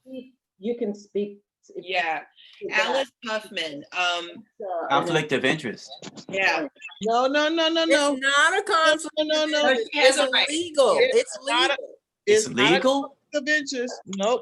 Really? It appears chair of California and Hawaii Regional NAACP for decades. She personally has a consulting firm. Okay. Oh, got you. Okay. She's independent. Wow.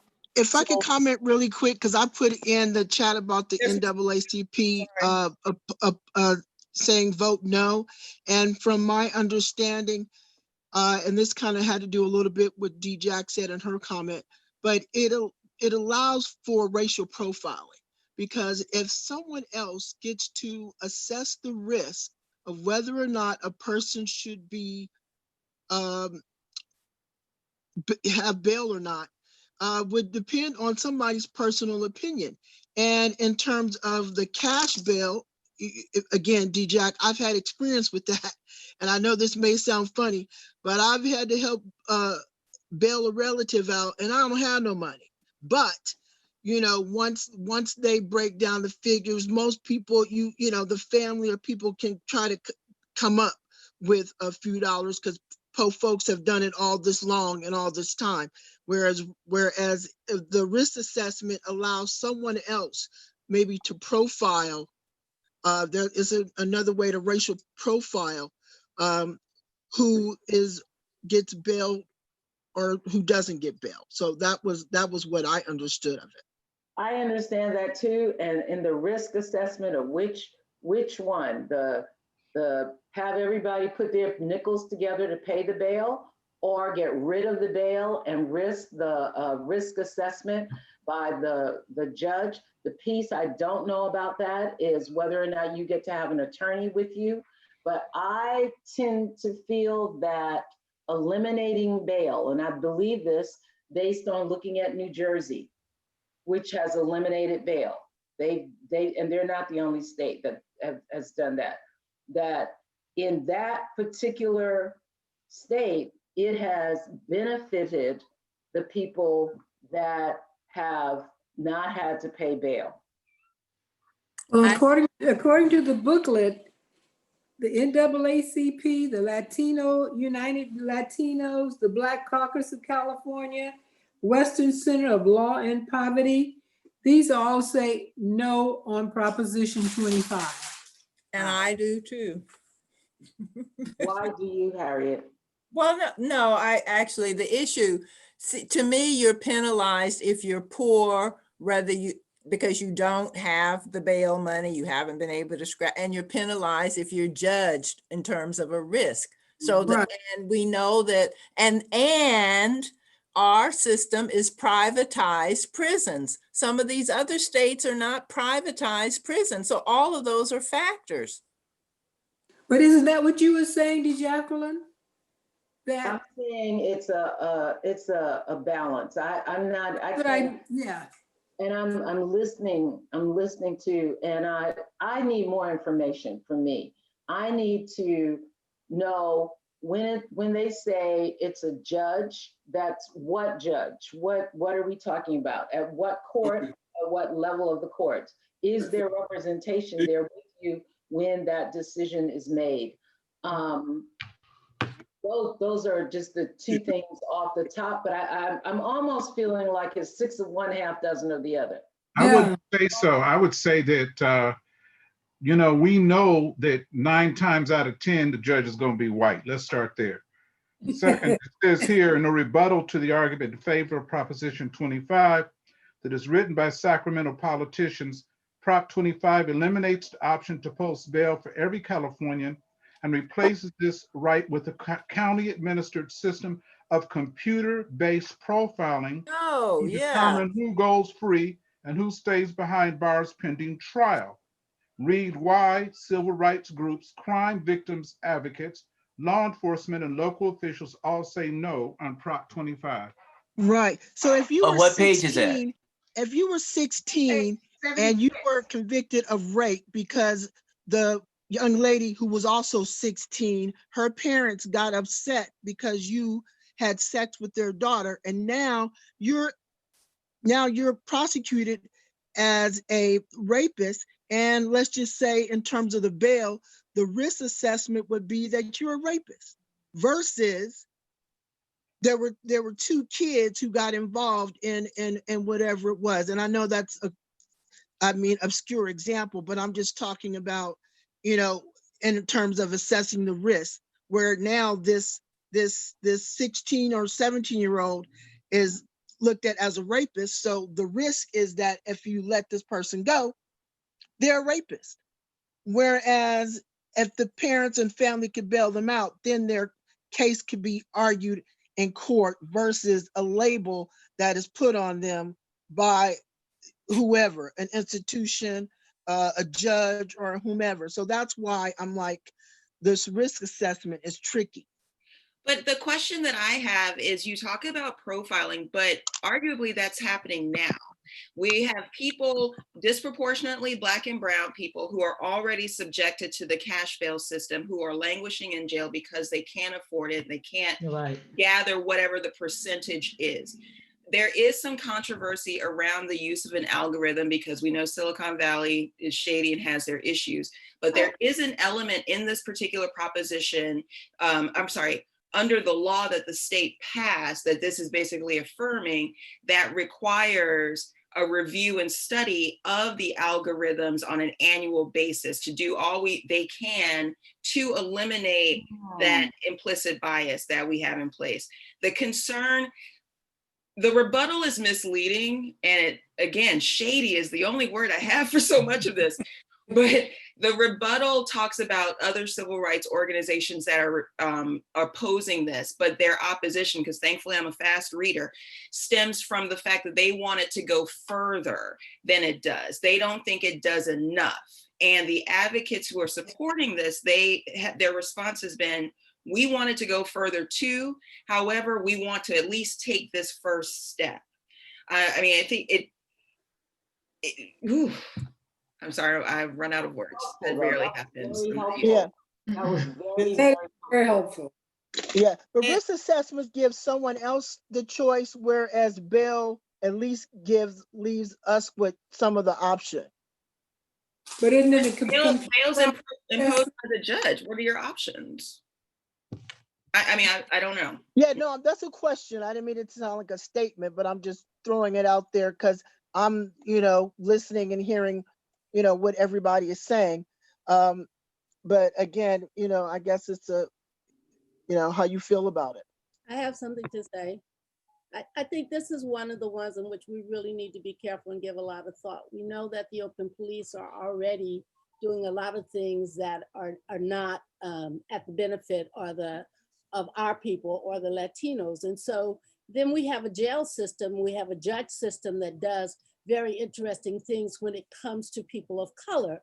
So, I'm not sure within my own self if this is something I really want to leave to just a man or a person who may have serious biases, and we may find a year later that they put a lot more of our folks in there who were innocent, who should have been able to get out. So I think this takes a little bit more research. Mm-hmm. So Joy, is that a yes? Is that a yes or no? That's a research. I think I need to do a little bit more research. I'm going toward no because the fact of leaving this up to a person, and we have a lot of biases in our system now, concerns me because this could be even more biased. Whereas for someone whose family can get them out with 10%, because that's generally what it is. If they set the bail at $5,000, then you usually pay a bail bonds person $500, not the whole $5,000. But there's an option there that I don't see is necessarily there if the person is in front of a judge who has a lot of biases towards people of color. So just a note. And can I just say one moment, Reverend, if you can just hold one moment, Gil. I was just going to say, I don't think the bail it's not set by one person, whether or not someone stays or goes. It's set by that algorithm, which I don't know who controls that, but that's reviewed. Just to clarify, there's not a person actually deciding that issue from the way it sounds. So the one thing I wanted to remind us is that bail covers a period. It allows you to get out of jail until whatever the next adjudication process is, which is typically going to be some kind of a trial. How long that period of time is also something that bears research. It's probably connected to the type of crime.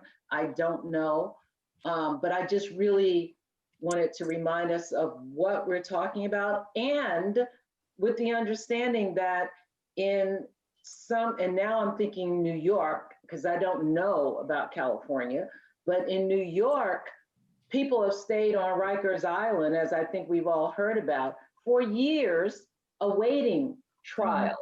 Mm-hmm. So yeah, again, it bears some research. I don't know what that condition is in the state of California. I also, this notion of poses a risk, I don't know how that's defined, quite frankly, whether it is an objective kind of definition or it is subjective based upon who the judge is and who's making the decision. We have so many people already languishing in our prisons. And I think that there's the potential when one says at risk, because every time I walk into a store, I may be putting somebody at risk because of my skin color, and heaven forbid, all of our young people who get killed because somebody feels at risk. So I have huge questions about the way that this is worded and what it's going to mean for long-term imprisonment of many of our people. Also, I'm glad you made the distinction about how they're going to set this up. And so we have no clue about what's going to be in that computer program to decide anything. So questionable.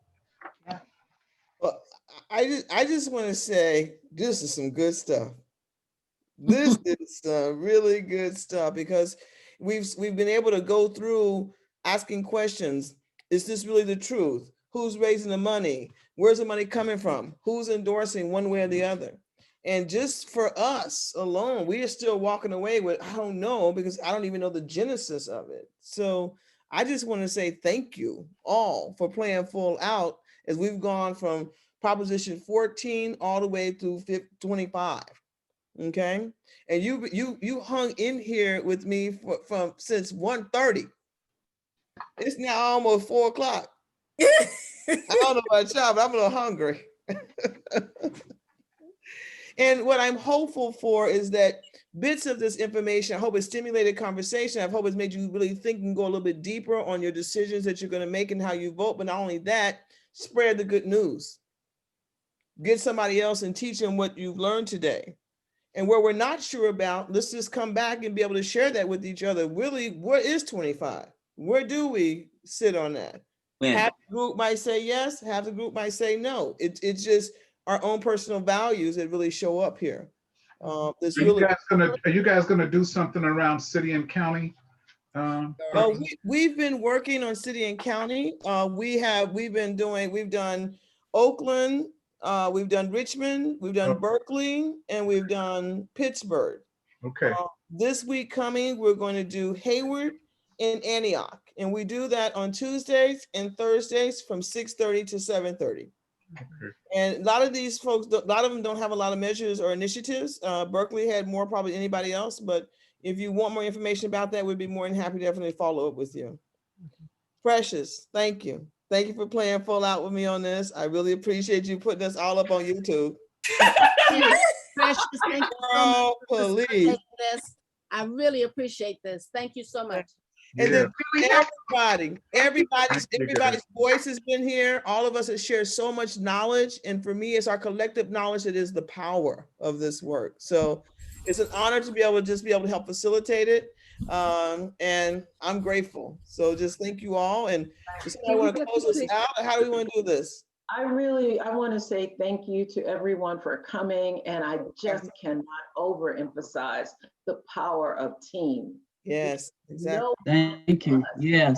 No one of us has done this. You know, Precious is our superstar today. It's much needed. As she was for Thursday. Yes. She brought that. But the power of team is just much needed. Thank you. Exaggerated for this. And I think that falls into what we call the East Bay way. Amen. Spiritual mind treatment. Thank you so much. All right. Thank you, everybody. Thank you. Thank you so much.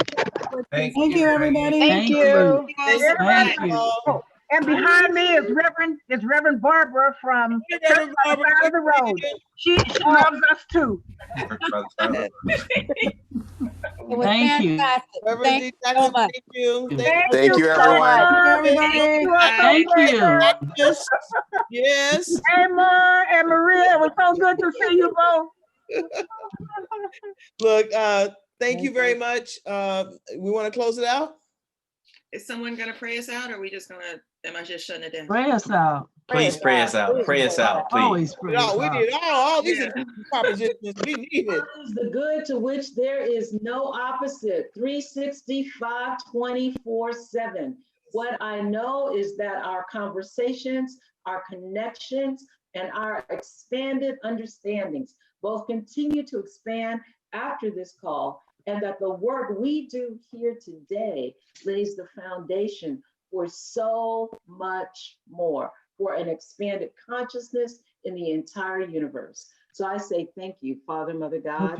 I know and declare that we all go safely with greater knowledge, and so it is. Amen. Oh, it is. So it is. Thank you. Thank you. So Thank it you. is. Much Have a great day, everyone. Thank you. Bye, everybody. Great job.